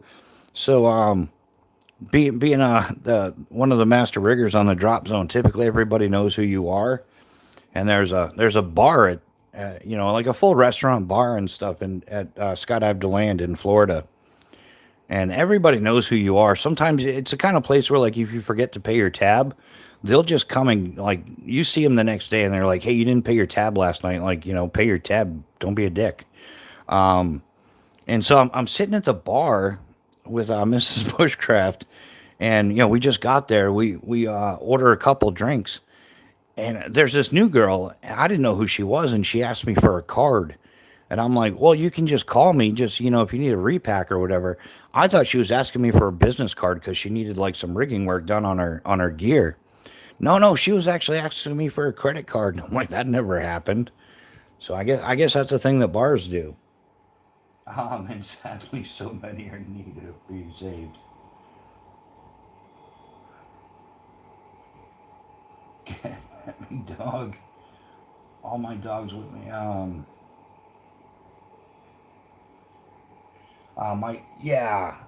Well, there you go, Pat. Your kids and I have something in common. I want a dog too. Um. Oh, I think that's why I don't get videos done, man. I'm not a real YouTube channel yet. You can't be a real YouTube channel without a dog, right? Isn't that like there's some kind of unwritten thing? But yeah, I would love to get a dog right now. German Shepherd, hang out, go for walks, go for hikes, go camping, do all that fun stuff. Um, yeah, and then I want a dog to counter Mrs. Bushcraft's cats. It's like it's one cat, but somehow it became two. It's a long story, guys. I don't even that damn cat. That cat hates me with a passion, like in the worst kind of way. Always provoking, always antagonizing me. Oh yeah, yeah, Pat with a Roddy. I love all animals. If I'm being totally, Yeah, Nick, I used to say that, man, until I met Mrs. Bushcraft's cat, and that made me not a cat person. I don't. I wasn't. I didn't. I never really disliked cats. I was just kind of indifferent, but thanks to her cat, I hate cats now. That cat is such antagonistic, provoking, just evil little critter. And I know for a fact that cat wishes harm upon me. And I'll just walk by, he'll hiss at me. I've never done anything to the cat. Kind of protect my family when I'm not around.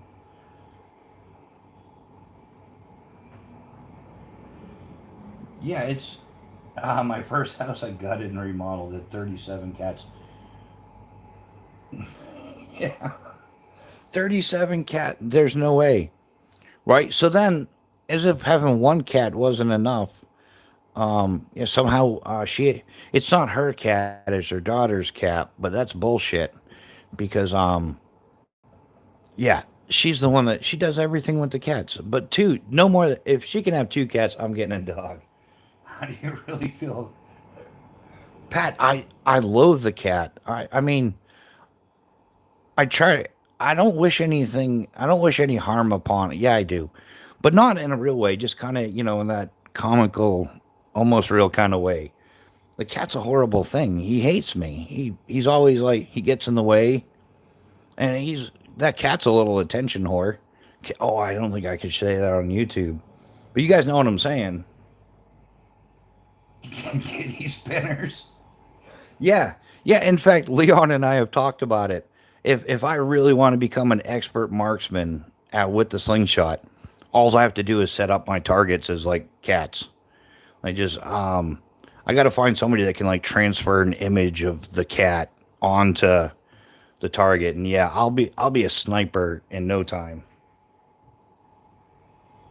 Yeah, yeah, Pat. I've met some sweet pit bulls too, but I've never met sweet cats. I'm just saying. Yeah, and the cat, it just everything about it. I mean, she loves it. It's nice to her, but it's just been rotten to me. And then she'll go to work, and then the cat will come to my door and just cry and just annoying after annoying, and then yeah, like 47 flavors of annoying is what that cat is.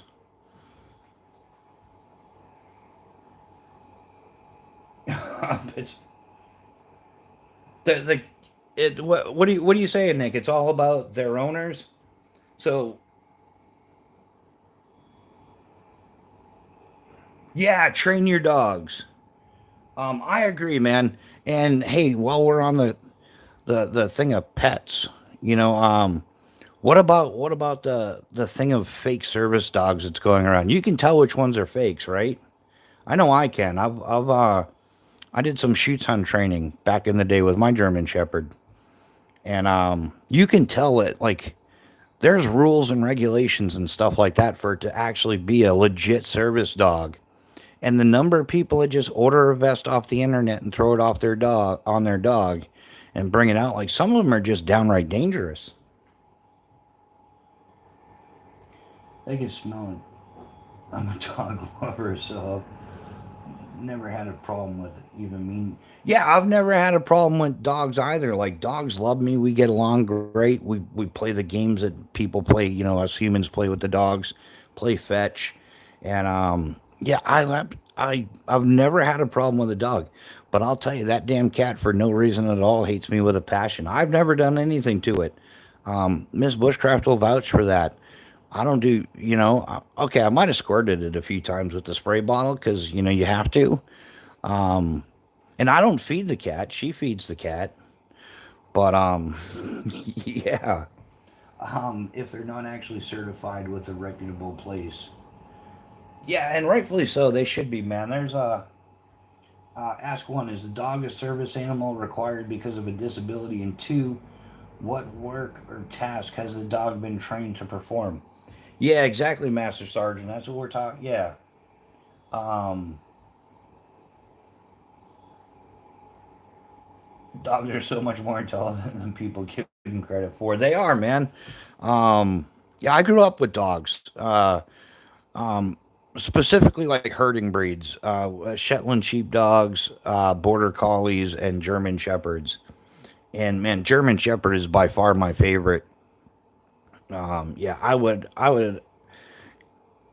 I'm not like we were talking earlier about home ownership and the things that come along with it.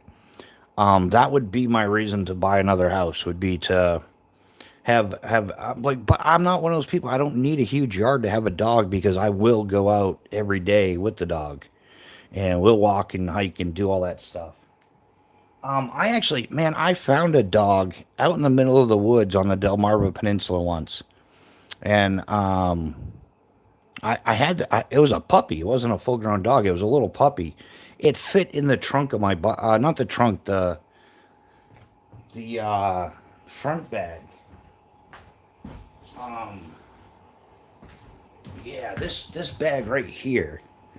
The puppy, it was like a German Shepherd Rottweiler mix, and I've got like one picture of it still. I'll figure out how to get it on a community post. Yeah, so guys, watch out for a community post later today. I got to figure out how to do it, but I'm gonna spend some time with Miss Bushcraft because she officially started her vacation and stuff.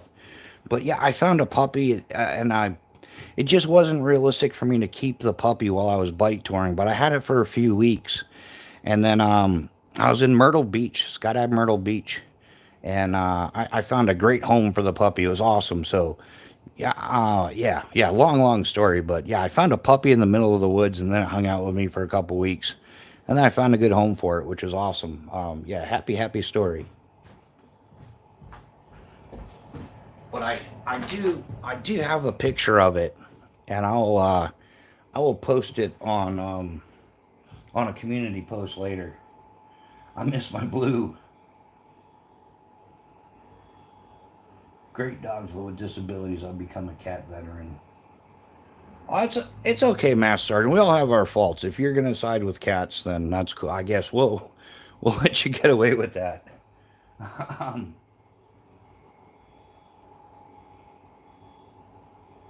but yeah, I've seen a lot of that the fake service dogs and people do get and yeah, I saw a recent case of it, and he swore up and down. It's like, oh, it's a service, and what is it? The like service dogs have a right to public access, but the other ones they're not service dogs, or they're not they don't have to be dogs either. But like the emotional support animals, depending on what they do and stuff. Um, yeah, certain ones don't have public access. Oh yeah, Mrs. Bushcraft. She saw the pictures of it. Um, yeah, that was a great. In fact, so I found this puppy in the middle of the woods in Delmarva Peninsula. I was out camping, and I thought it was like some kid's puppy got away. So I spent days looking around. Well, first thing I did, it was like had a lot of ticks and everything. So I brought it to the vet. I happened to be close, only like a couple miles from a veterinarian. I brought it to a veterinarian, and they were awesome. They did everything free of charge. I was like, really? Like they didn't charge me a dime. Like once I told them the story, and they're like, wow, that's awesome. Then I spent days looking for the owner, and a lot of people were just like, hey, this is some farm country and stuff. And if people have a litter they didn't want, they tend to just put it out in the woods for the other animals or whatever. That's just how nature works. And I'm like, well, I'm not just leaving the thing on the side of the road. So yeah, so I ended up, man, it was a great time.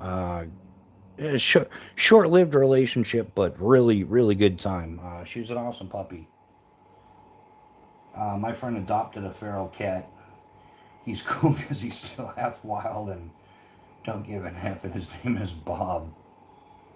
Um,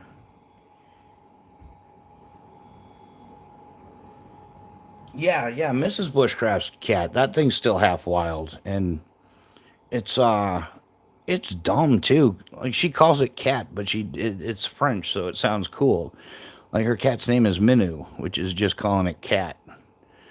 Because probably because this cat's not smart enough to know anything else. But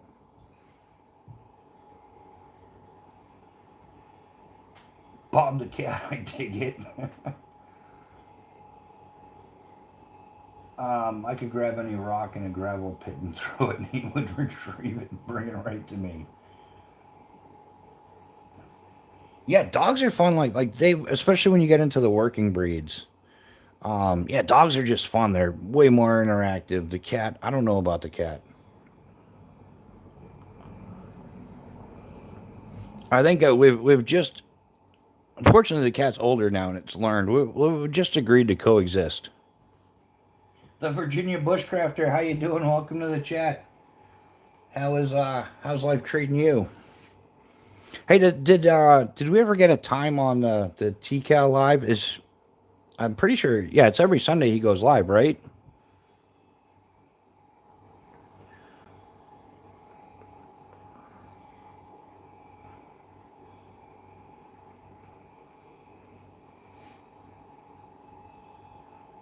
Yeah, we got the coffee waker up going. I think I'm on my third cup now. It's awesome.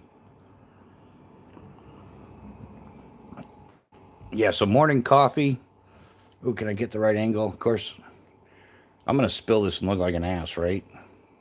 Have you seen that where people try to show the camera something like a dinner or something and it just slides right off the plate? I should probably drink more of this. There we go. But yeah, the Phobos coffee cup, caffeine transfer unit.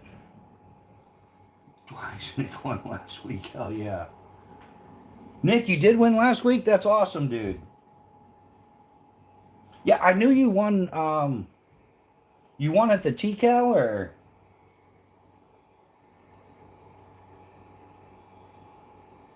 it's either hot or raining in my area.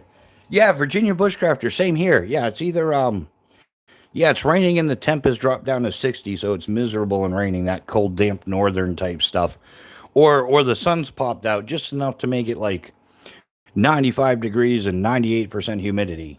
Like it's like kind of like Gulf Coast of Texas, or yeah, Gulf side of Florida. Oh, you got merch. That's awesome, Nick. Yeah, I always love hearing yeah, good things happening to good people is always a good thing.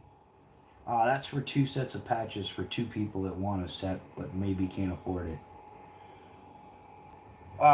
What's that, Nick?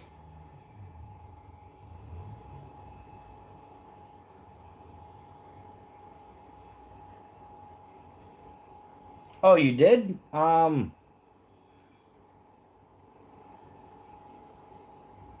Gonzo, you robbed me yesterday and stopped the name, flipped. Oh, Gonzo, we got it. So why don't we do that now? Where's Oh, we got a crayon. Don't do I have a piece of paper? I do. I do. How many people are in the chat?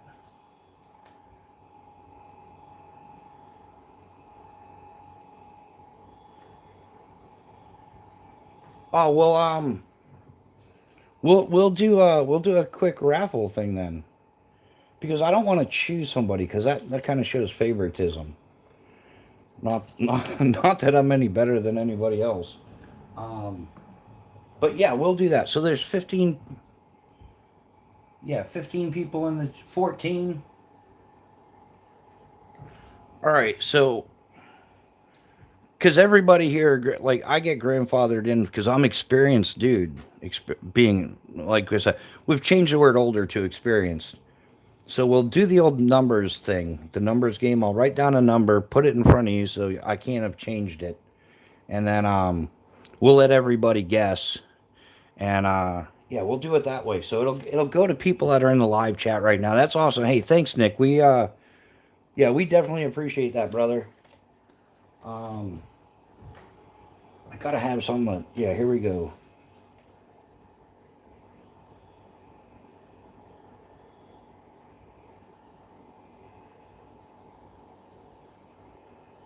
I'm writing. It's using all my smarts. Okay, so guys, pick a number 1 through 30. We got the number right there. Pick a number 1 through 30, And yeah, standard all the YouTube rules apply. You know, you got to be in the United States. Yeah, because foreign shipping is insane. And yeah, we'll pick out those people. Yeah, so pick yeah, 1 to 30.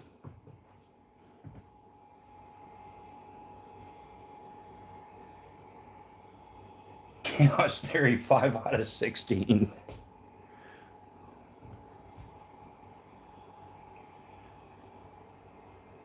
Yeah, everybody give a shout out to Nick Martino as well. Thanks for the hookup, brother. We definitely appreciate it. Hip hip hooray, hip hip hooray.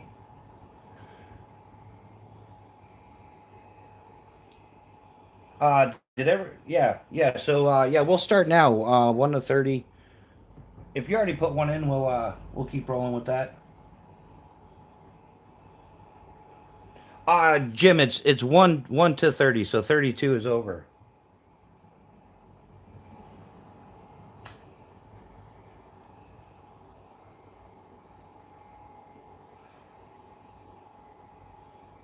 Yeah, that's always yeah. Yeah, I hope someone who has wanted a set wins it. Yeah, that's awesome.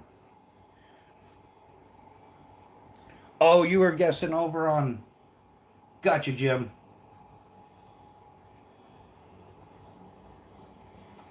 Yeah, good morning, Jim. How you doing today? Just showed up just in time.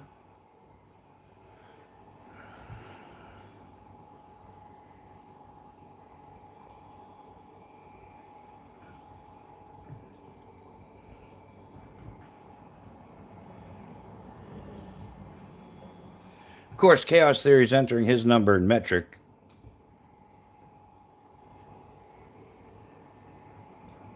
For he's a jolly good fellow. Yeah, that's a good. Who? When was the last time I heard that, man? I think we need to revive some of that old stuff. Um, yeah, it's just put. I don't know. Always puts me in good spirits. I think.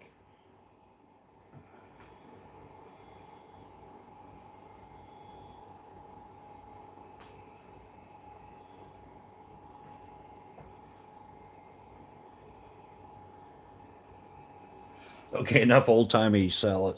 It's experience time celebration. Yeah, how many people are Gen X in here? Just curious. I know like the majority of everybody is. Golf clap. Yeah, Nick Martino definitely is.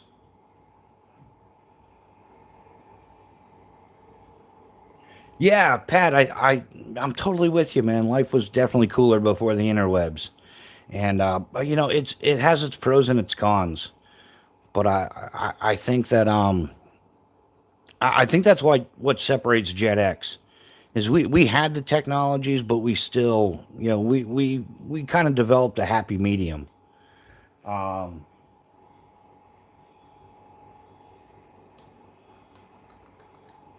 and yeah, I think that's what yeah, Gonzo's Gen X, Pat, Nick. Wait, they don't do the Pledge of Allegiance anymore in school. Yeah, that's what I said too, man. They stopped. There's all kinds of wackadoo reasons. Like they made it sound like some rotten evil, stupid, you know. Which I've got a story. No, I probably shouldn't tell that on YouTube.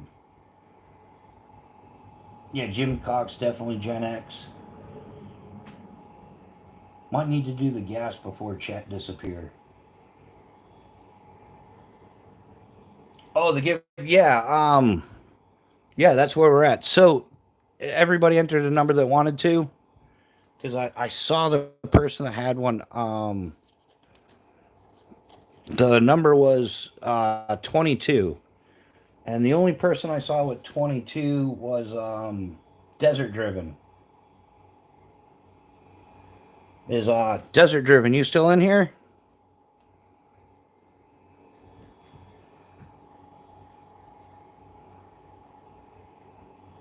Gen X sits on the fence, old world on one side, the shitty future on the other hand. Yeah, Pat, that's exactly what. Yeah, Desert Driven. Yeah, you won the first patch set. Um, yeah, so if you just want to email me your shipping info, and we'll send that out to you. Yeah, tomorrow because today's Sunday. So that was the first winner. I'll leave it up to Nick. Do you guys want to? Should we wait and do the second one on Friday, or do you guys want to do it now? 17 HMR.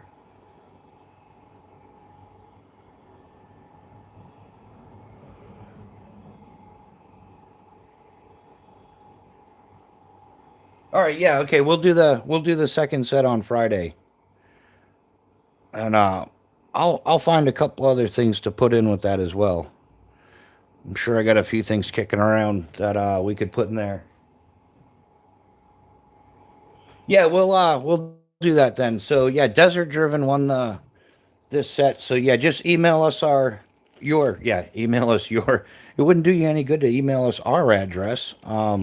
But yeah, email us your address and we'll ship this out to you first thing tomorrow, brother. And thanks Nick Martino for donating them. We definitely appreciate that as well for making it possible.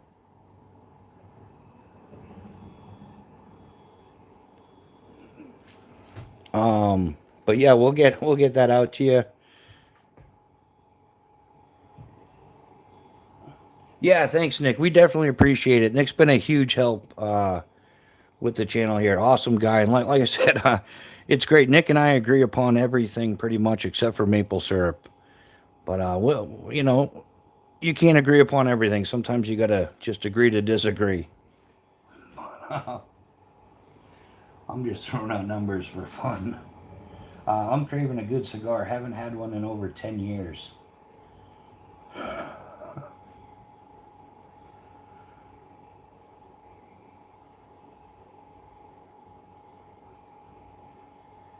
Mighty G, how you doing? Um, Mitch. Yeah, I'm sure, dude. No clue. I very much like enjoying a good stogie. I've had a few decent stogies in my time. Never sought out to buy one, or you know what I mean. I never went out to go have a cigar, but I ended up in places where they had some good cigars. If that makes sense.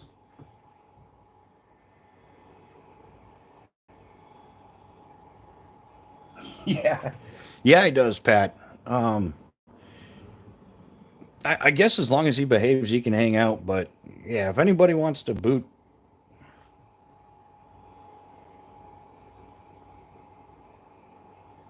yeah, I'm definitely not a cigar guy. I think it was more of that. I kind of like accepted it more as not to be rude than to, like I was someplace where, somebody had a kid, that old thing. If they're still doing that, I feel like Arnold when I smoke a stogie. But yeah, that's where I'm at. It's not something I go out after, but if you're in the right crowd and it is what it is. If you really want a cigar, there's a company called Mocha Java. The cigars taste like you're smoking a cup of hot chocolate. But yeah, if I want a cup of hot chocolate, I would have a cup of hot chocolate. I think that's where yeah, I'm not into that stuff. That's like, I don't know what's a good example. Um Used to smoke cowboy killers and camels. I get my cigars at the oh yeah, so that's a different kind of stogie there, Gonzo. So yeah, I think a lot of people might enjoy that.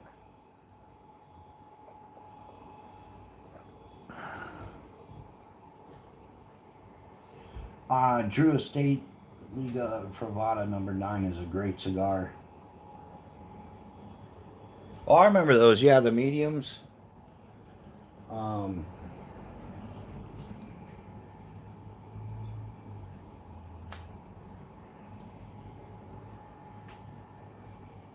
yeah, where was I? Man, it was like 15 years ago.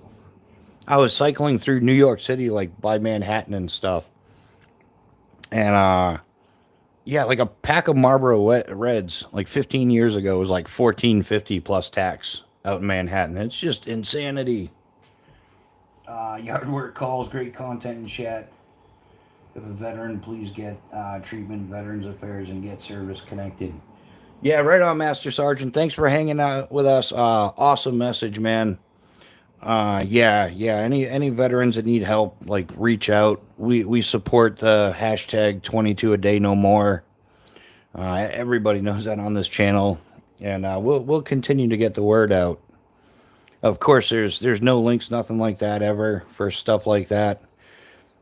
Although maybe we should try to find a link to help center or something just to have it available for easy access. I'd imagine somebody going through a situation might not be in the right state of mind to start searching for everything. So it might be a good idea to have a link. But oh,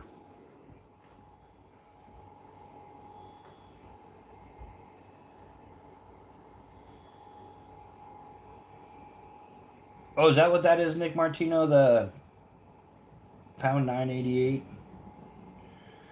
Jim Cox, I've enjoyed cigars, but not having to get the smell out so much. Yeah, yeah, I've been around some cigars that will make you go some months without wanting a cigar, years maybe even. Cause yeah, some cigars just stink.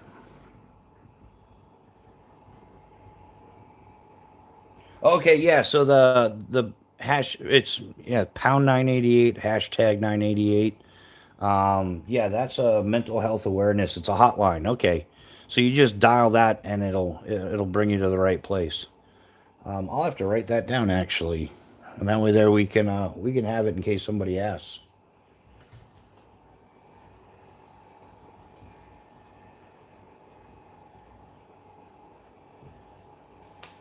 Yeah, that's awesome. Thanks for that info, Nick. Definitely appreciate that. Dave James, how you doing? Welcome to the chat.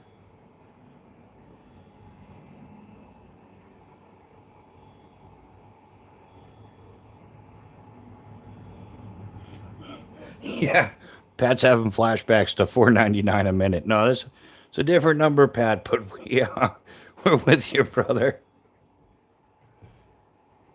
That's if you want to talk about things you can't talk about on YouTube.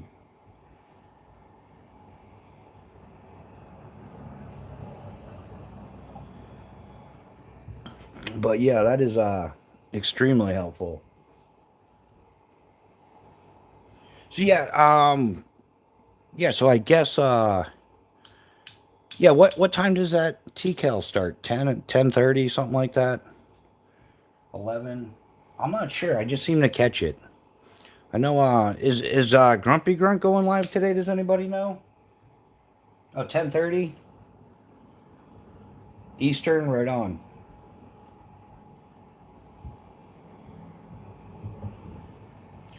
No, Leon, these are Phobos Nice, for operators by operators. It's owned by Eric Hansen. He's a retired Green Beret of 22 years. His MOS was 18 Delta, Special Forces medic, and now he is the designer, owner of Phobos Knives. This particular model is a Tier 1 Mini. It's CPM 154 CM steel. It's got the orange G10 liners, OD Micarta scales. This is the Calcula with a that one has PVD finish as well. This is a PVD finish. It's CPM S35 VN steel with red G10 liners, and this one has carbon fiber scales. Yeah, they're all made in the USA. He's right down out of Tennessee. Awesome guy. He's been on the channel. It's been a little while, but he was gonna let me take the fall for that. What a dick. My brother got caught once. My parents came back from Germany and found a phone sex charge on the bill. They tried blaming me first. It was so fun watching them grill my brother.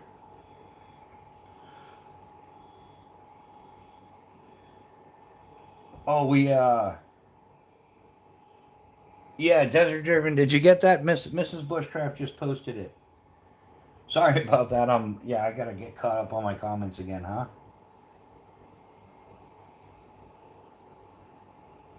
Yeah.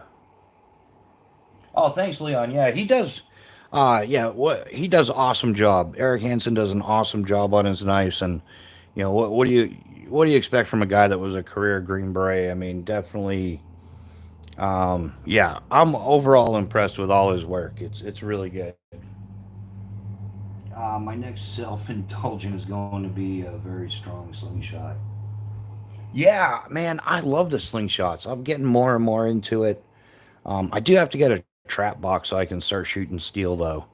The clay is just kind of like sometimes the clay just it it's like a paintball. You watch it veer off. So um,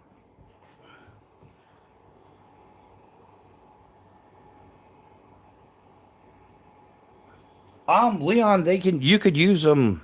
Yeah, they're for bushcraft, fieldcraft, field utility, and yeah, I mean any knife can be used in a self defense situation. But yeah, these two you can carry them multiple carryways. You can IWB pocket carry. Um,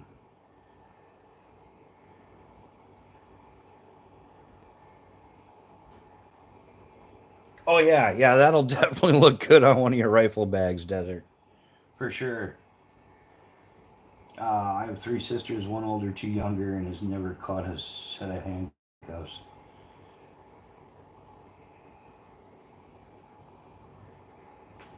Oh, yeah, there's good trap boxes out there.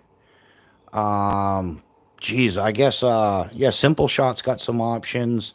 If you're on YouTube, go check out oh, what is it, Hillbilly Slings. He's got a great. It's like a hooped bag that's a trap.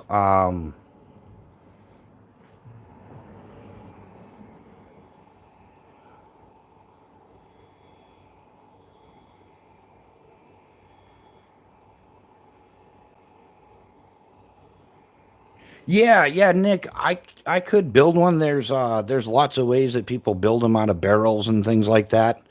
The thing is, I need a portable one because I if there's any ricochets in this backyard, it's gonna be like third grade all over again. I'm taking out somebody's window, so I gotta kind of find something that's a little bit more portable. I can throw on the bike and go.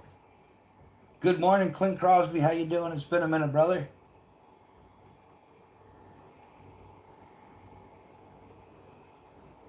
Yeah, so it's yeah, and the only place I have that I can go consistently where I have permission to shoot my slingshot.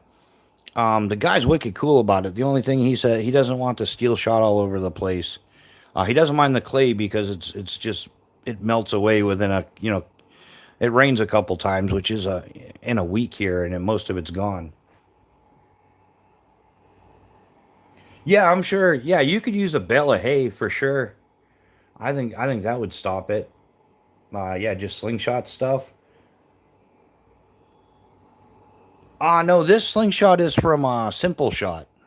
This is the model Scout LT2, and Simple Shot's U.S. company, and they've got a wide range of yeah, different frames, different color options within the frame.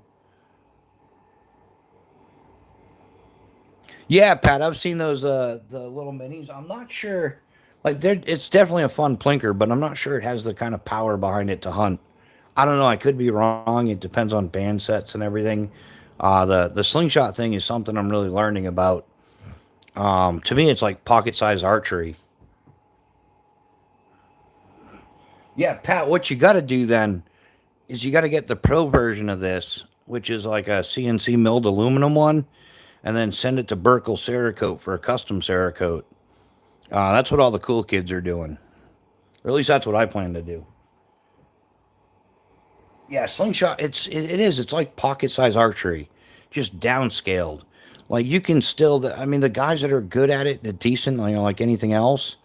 Yeah, they're out hunting squirrel and rabbit and pheasant and quail and making some outstanding shots. And if you have any kind of archery background, it's all very similar.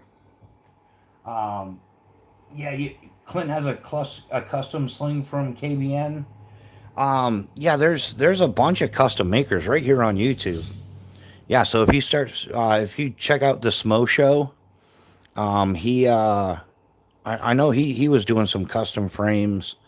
But if you talk to Squat Shot, he's in here frequently. Leon, he's a slingshot geek. He's got like a couple hundred frames, and he knows all the makers, who's making them, who's making quality stuff, what to look for.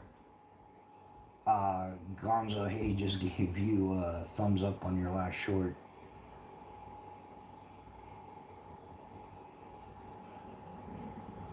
Oh yeah, yeah. Nick hooked me up with the olive drab version, Thai Geo Press. Um,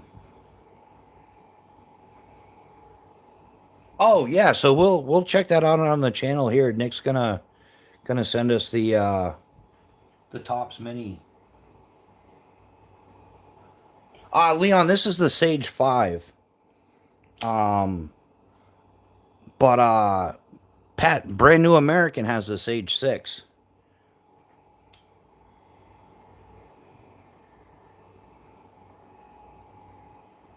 Thank you, Brotator Chip.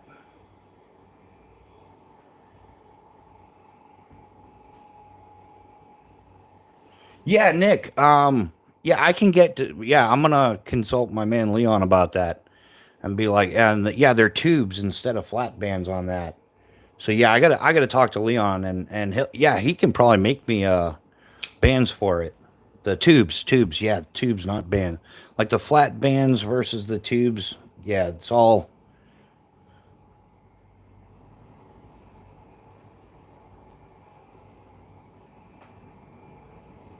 Yeah, yeah. This is a much loved Sage 5. But yeah, Pat's got the new Sage 6. I did offer to trade with him, but um, uh, yeah, so the Sage 6 is sweet. Yeah, it does look good. I've seen it, but I enjoy my Sage 5 very much. Remember when I first got it, I couldn't even open it. Now like I'm gonna say it and then screw it up, so I'll stop so as not to look like a complete idiot. But yeah, it's grown on me quite a bit, and I like the fit in pocket. Like I said, I hardly ever, even with a larger folder, I don't because I'm left-handed, so a lot of times this is reversible. I just don't use a pocket clip. It goes in my pocket knife, right in the pocket. Felt like it came out just for me. I sent that to Tom, and a week later they announced this Age 6. Yeah, that was the universe working in your favor, Pat. SI, if I wanted to get into slingshot, the Tops full size or the mini. Um, maybe it's hard to say. Maybe the full size. If you're getting into it, if you're just getting into it, I would probably go with like a simple shot. Like they have a slightly larger version of this depending on your hand size.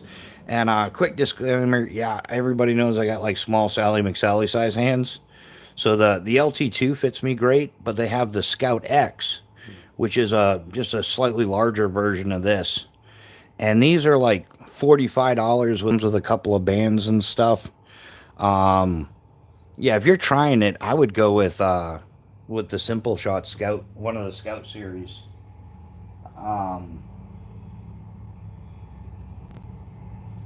Simple Shot, and this is the. You can look at some of the different versions, but this is the Scout LT2, like Lima Tango Deuce, and then or the Scout X, which is just a slightly bigger version of this. And these are like $45. It'll come with like a band set for clay and stuff. Butler Outdoors, yeah, Butler is one of the slingshot guys as well. He's pretty much into a lot of slingshots. But yeah, Simple Shot, they're right there. You can find them on yeah, just do a quick search and they'll come up. Like just look at like Simple Shot slingshots. And yeah, they've got a wide variety, different price ranges from like entry level to experienced. The LT2 is it's like plastic polymer. The LT2 Pro is it's a CNC milled aluminum, which is actually I like this one enough. I'm gonna get the LT2 Pro, and then we got this guy that Cerakotes, Burkle Cerakote, and I'm gonna end up having him Cerakote it. So that's a difference. Um, yeah, the Pro version is the all metal aluminum one, and just the LT2 is the regular version.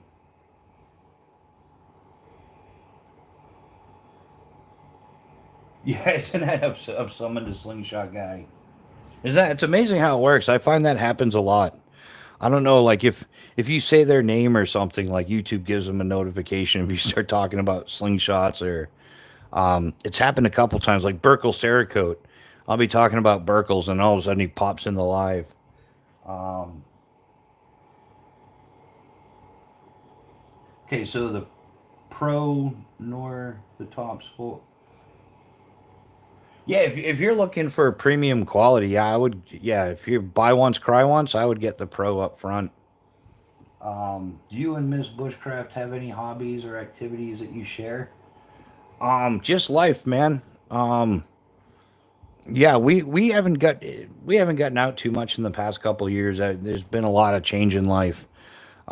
So yeah, the economy's affected what we do, but yeah, we enjoy our time together. We're pretty simple like that. She's not a huge outdoorsy person, she doesn't mind going outdoors, but she's not into like rock climbing or skydiving or anything. Um, but yeah, we just oh yeah, we're pretty simple people, I guess. Yeah, we'll have like a little sit down dinner, watch a movie or something.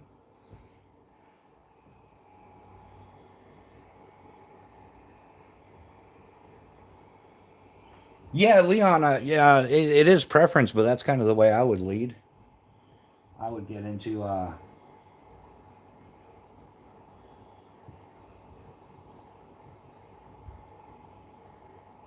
yeah, that does happen, Pat. But fortunately for us, all the kids are all grown up, so they typically have their own stuff to do.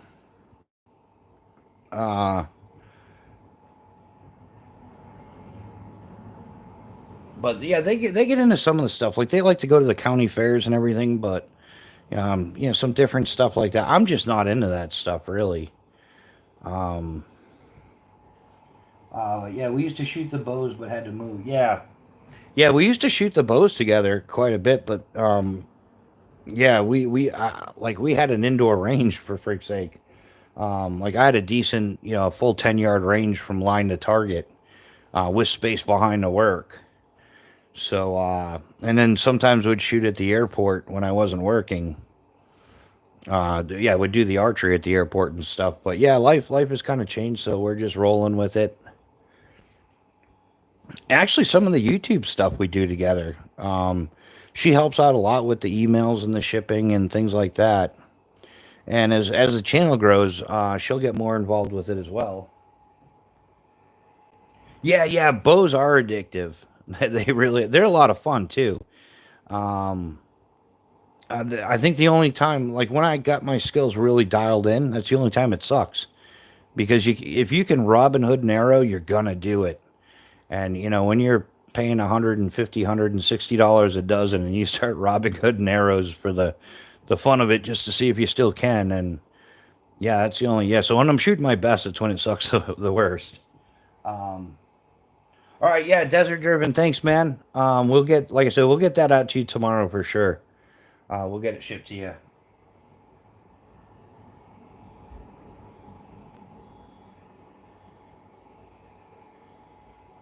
Lost my share changing sites and stuff. Yeah, that's exactly.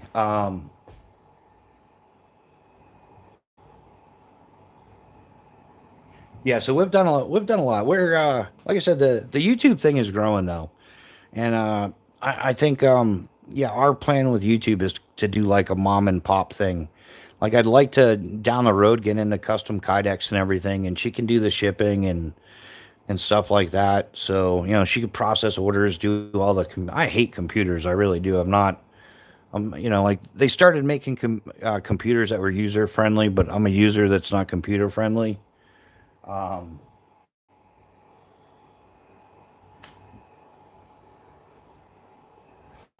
so that's something that as the channel grows, she'll get more involved with it.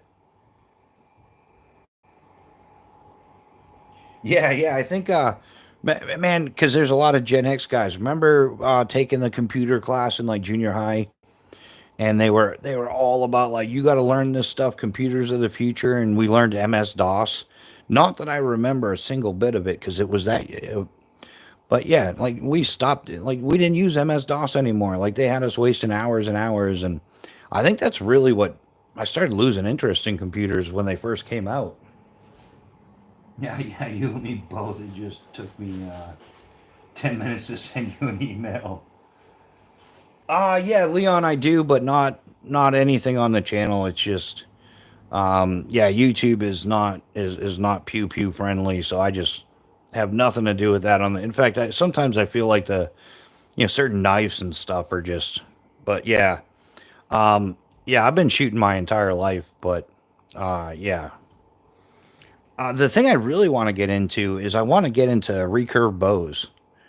I've done compound bows, and I've done well with them, but I kind of want more like a traditional type archery. Like Hoyt's got a nice and I can get it in OD and black, but Hoyt's got a nice recurve setup. I'd like to build another compound bow. But yeah, as the channel grows, I'm going to bring more and more stuff into it. But location is a huge issue for us at the moment.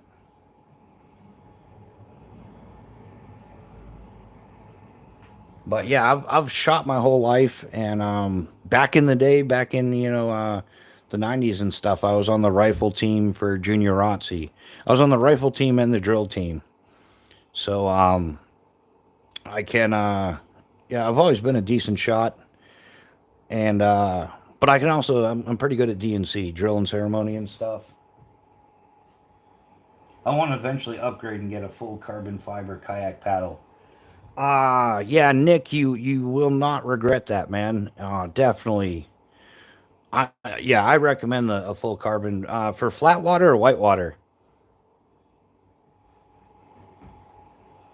I mean, either way, it's good, but I've found that on flat water, I like just a regular straight paddle, but on white water, like a nice ergo carbon is good. Warner paddles, to the best of my knowledge, they were making great paddles, and they still are. They've got some nice carbon.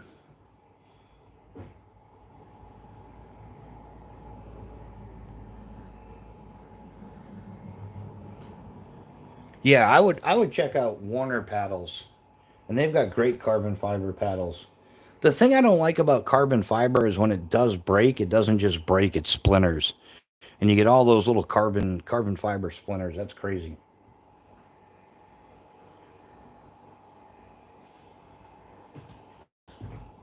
Uh, yeah, Pat knows a guy that makes custom curved paddles. Yeah, Nick, like fiberglass. Yeah, just like fiberglass. Yeah, like Desert Durban said. Yeah, it's just like fiberglass, and that's the only thing I don't like about carbon fiber, at least on that end. And on bicycles, I hate carbon fiber. I'll probably, yeah, I want to say never, but it's highly unlikely that I'll ever buy a carbon fiber bicycle frame. And the only reason why I'm saying it that way is because a lot of companies have switched to them because they found out that carbon fiber bicycles don't last nearly as long as aluminum frames. Forget about the steel chrome ollies or anything like that. But yeah, I am not a fan of carbon fiber bicycle frames. I broke a few. Yeah, scary when they blow up though. I want carbon fiber rims. They're only like 6K. Yeah, and that's the whole thing. Yeah, I don't wanna. Yeah, you're talking a motorcycle rim. I wouldn't want a carbon fiber motorcycle rim blowing up on me. I would rather have steel. Like I'll take the weight over the. After my accidents B&A, I bought a new full carbon fiber front fender for my CBR. Yeah. um. Yeah, they don't last. I had problems with carbon fiber bicycle frames, and yeah, they don't last. Like, yeah, they just suck for bicycle frames. I mean, like, yeah, if you're in the Tour de France and every gram counts and your paycheck depends on it, yeah, roll the dice with that. But for the rest of us, yeah, just not logical.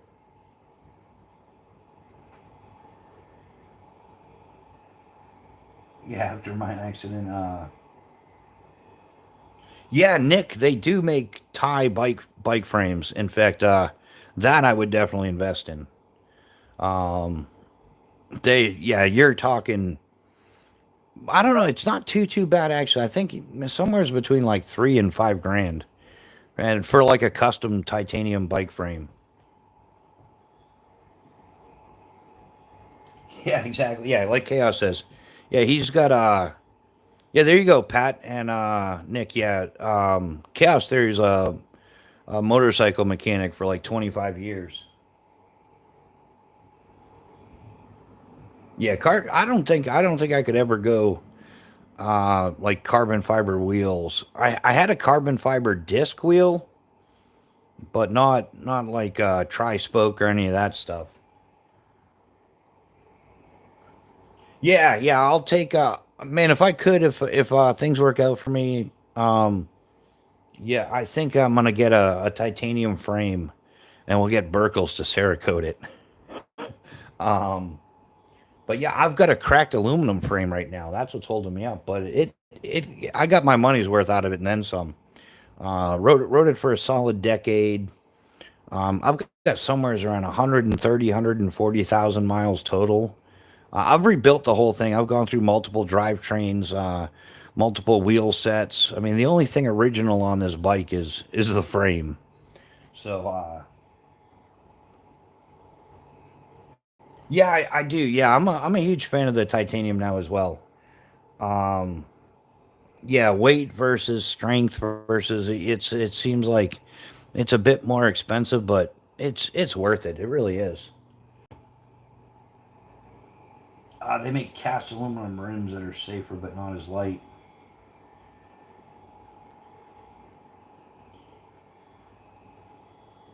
Biggest performance upgrade you can do to a motorcycle is lightening the rotating mass. Yeah, they make cast aluminum rims that are safer but not as light. Yeah, titanium, and I'm not like that with like carbon fiber. Like, man, I love carbon fiber scales, but I'm not, you know, it's they are a bit lighter for sure, but it's not like structural, you know. I think in structural applications like we were talking about bike frames, and yeah, carbon fiber is not the way to go, but titanium. I almost had a titanium frame a couple years ago, but I like humbly turned it down.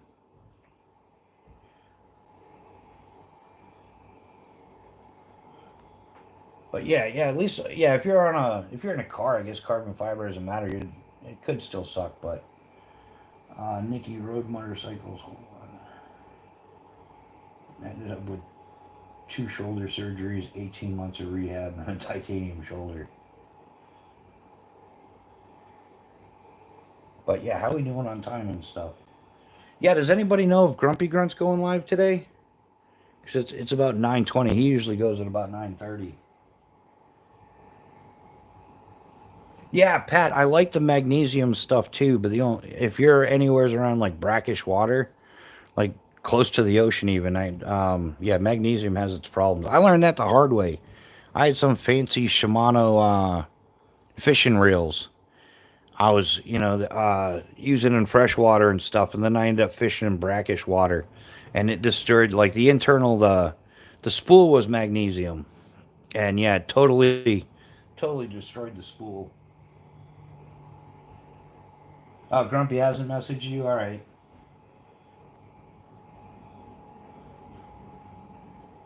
Um. Yeah. What else is there? Just checking on something real quick.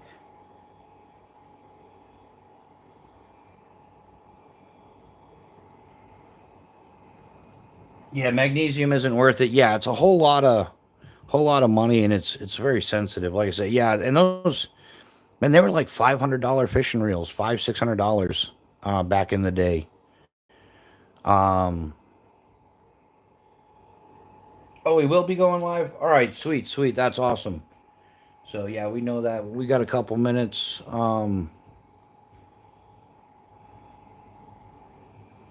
Yeah, you can't repair it. Yeah, exactly. Well, I think you can. I don't know, depending on the application, but I think even carbon fibers usually not worth repairing. As far as frames and stuff go, like I have limited knowledge on that stuff. Whoop whoop, Grumpy going live. Yeah, we'll definitely see everybody over at Grumpy's live.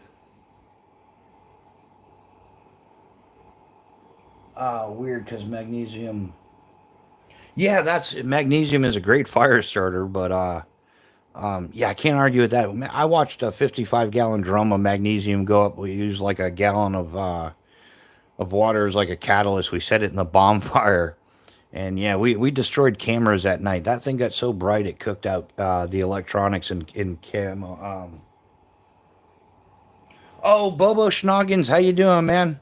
Hey, I've been meaning to talk to you. It's great because we're running out of time. Just in time, Bobo. Yeah, you pitched in like 2 weeks ago towards burgers and beer, and I got to be honest with you, man. I didn't spend it on beer, dude. It went towards gear, and you guys know I have a gear problem, and just wanted to, full transparency, dude. Just wanted to get that out there so we're on the level, and yeah, man, my gear problem took over, and I threw that in towards gear. So you got a problem when you spend your beer money on gear. It's just like cast steel. If it breaks, you can't properly weld it back together. Yeah, yeah, exactly. Yeah, it's like, yeah. Bubba, how you doing? Yeah, we're getting ready to head over to Grumpy's. In fact, yeah, he's starting in a few minutes here. Gear and beer is all good. Right on. Well, I appreciate that. But yeah, I like to just let everybody know what's going on. And to be honest, man, a solid gear purchase has always made me feel better than a beer. Don't know why, but and it's not so much as a materialistic thing as.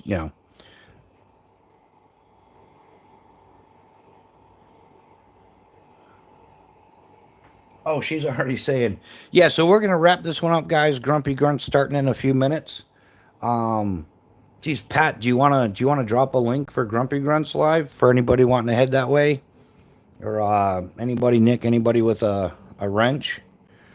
Yeah, we'll probably do another random live pop up live or something. We'll do a couple this week. I'm hoping to get some shorts and some videos out.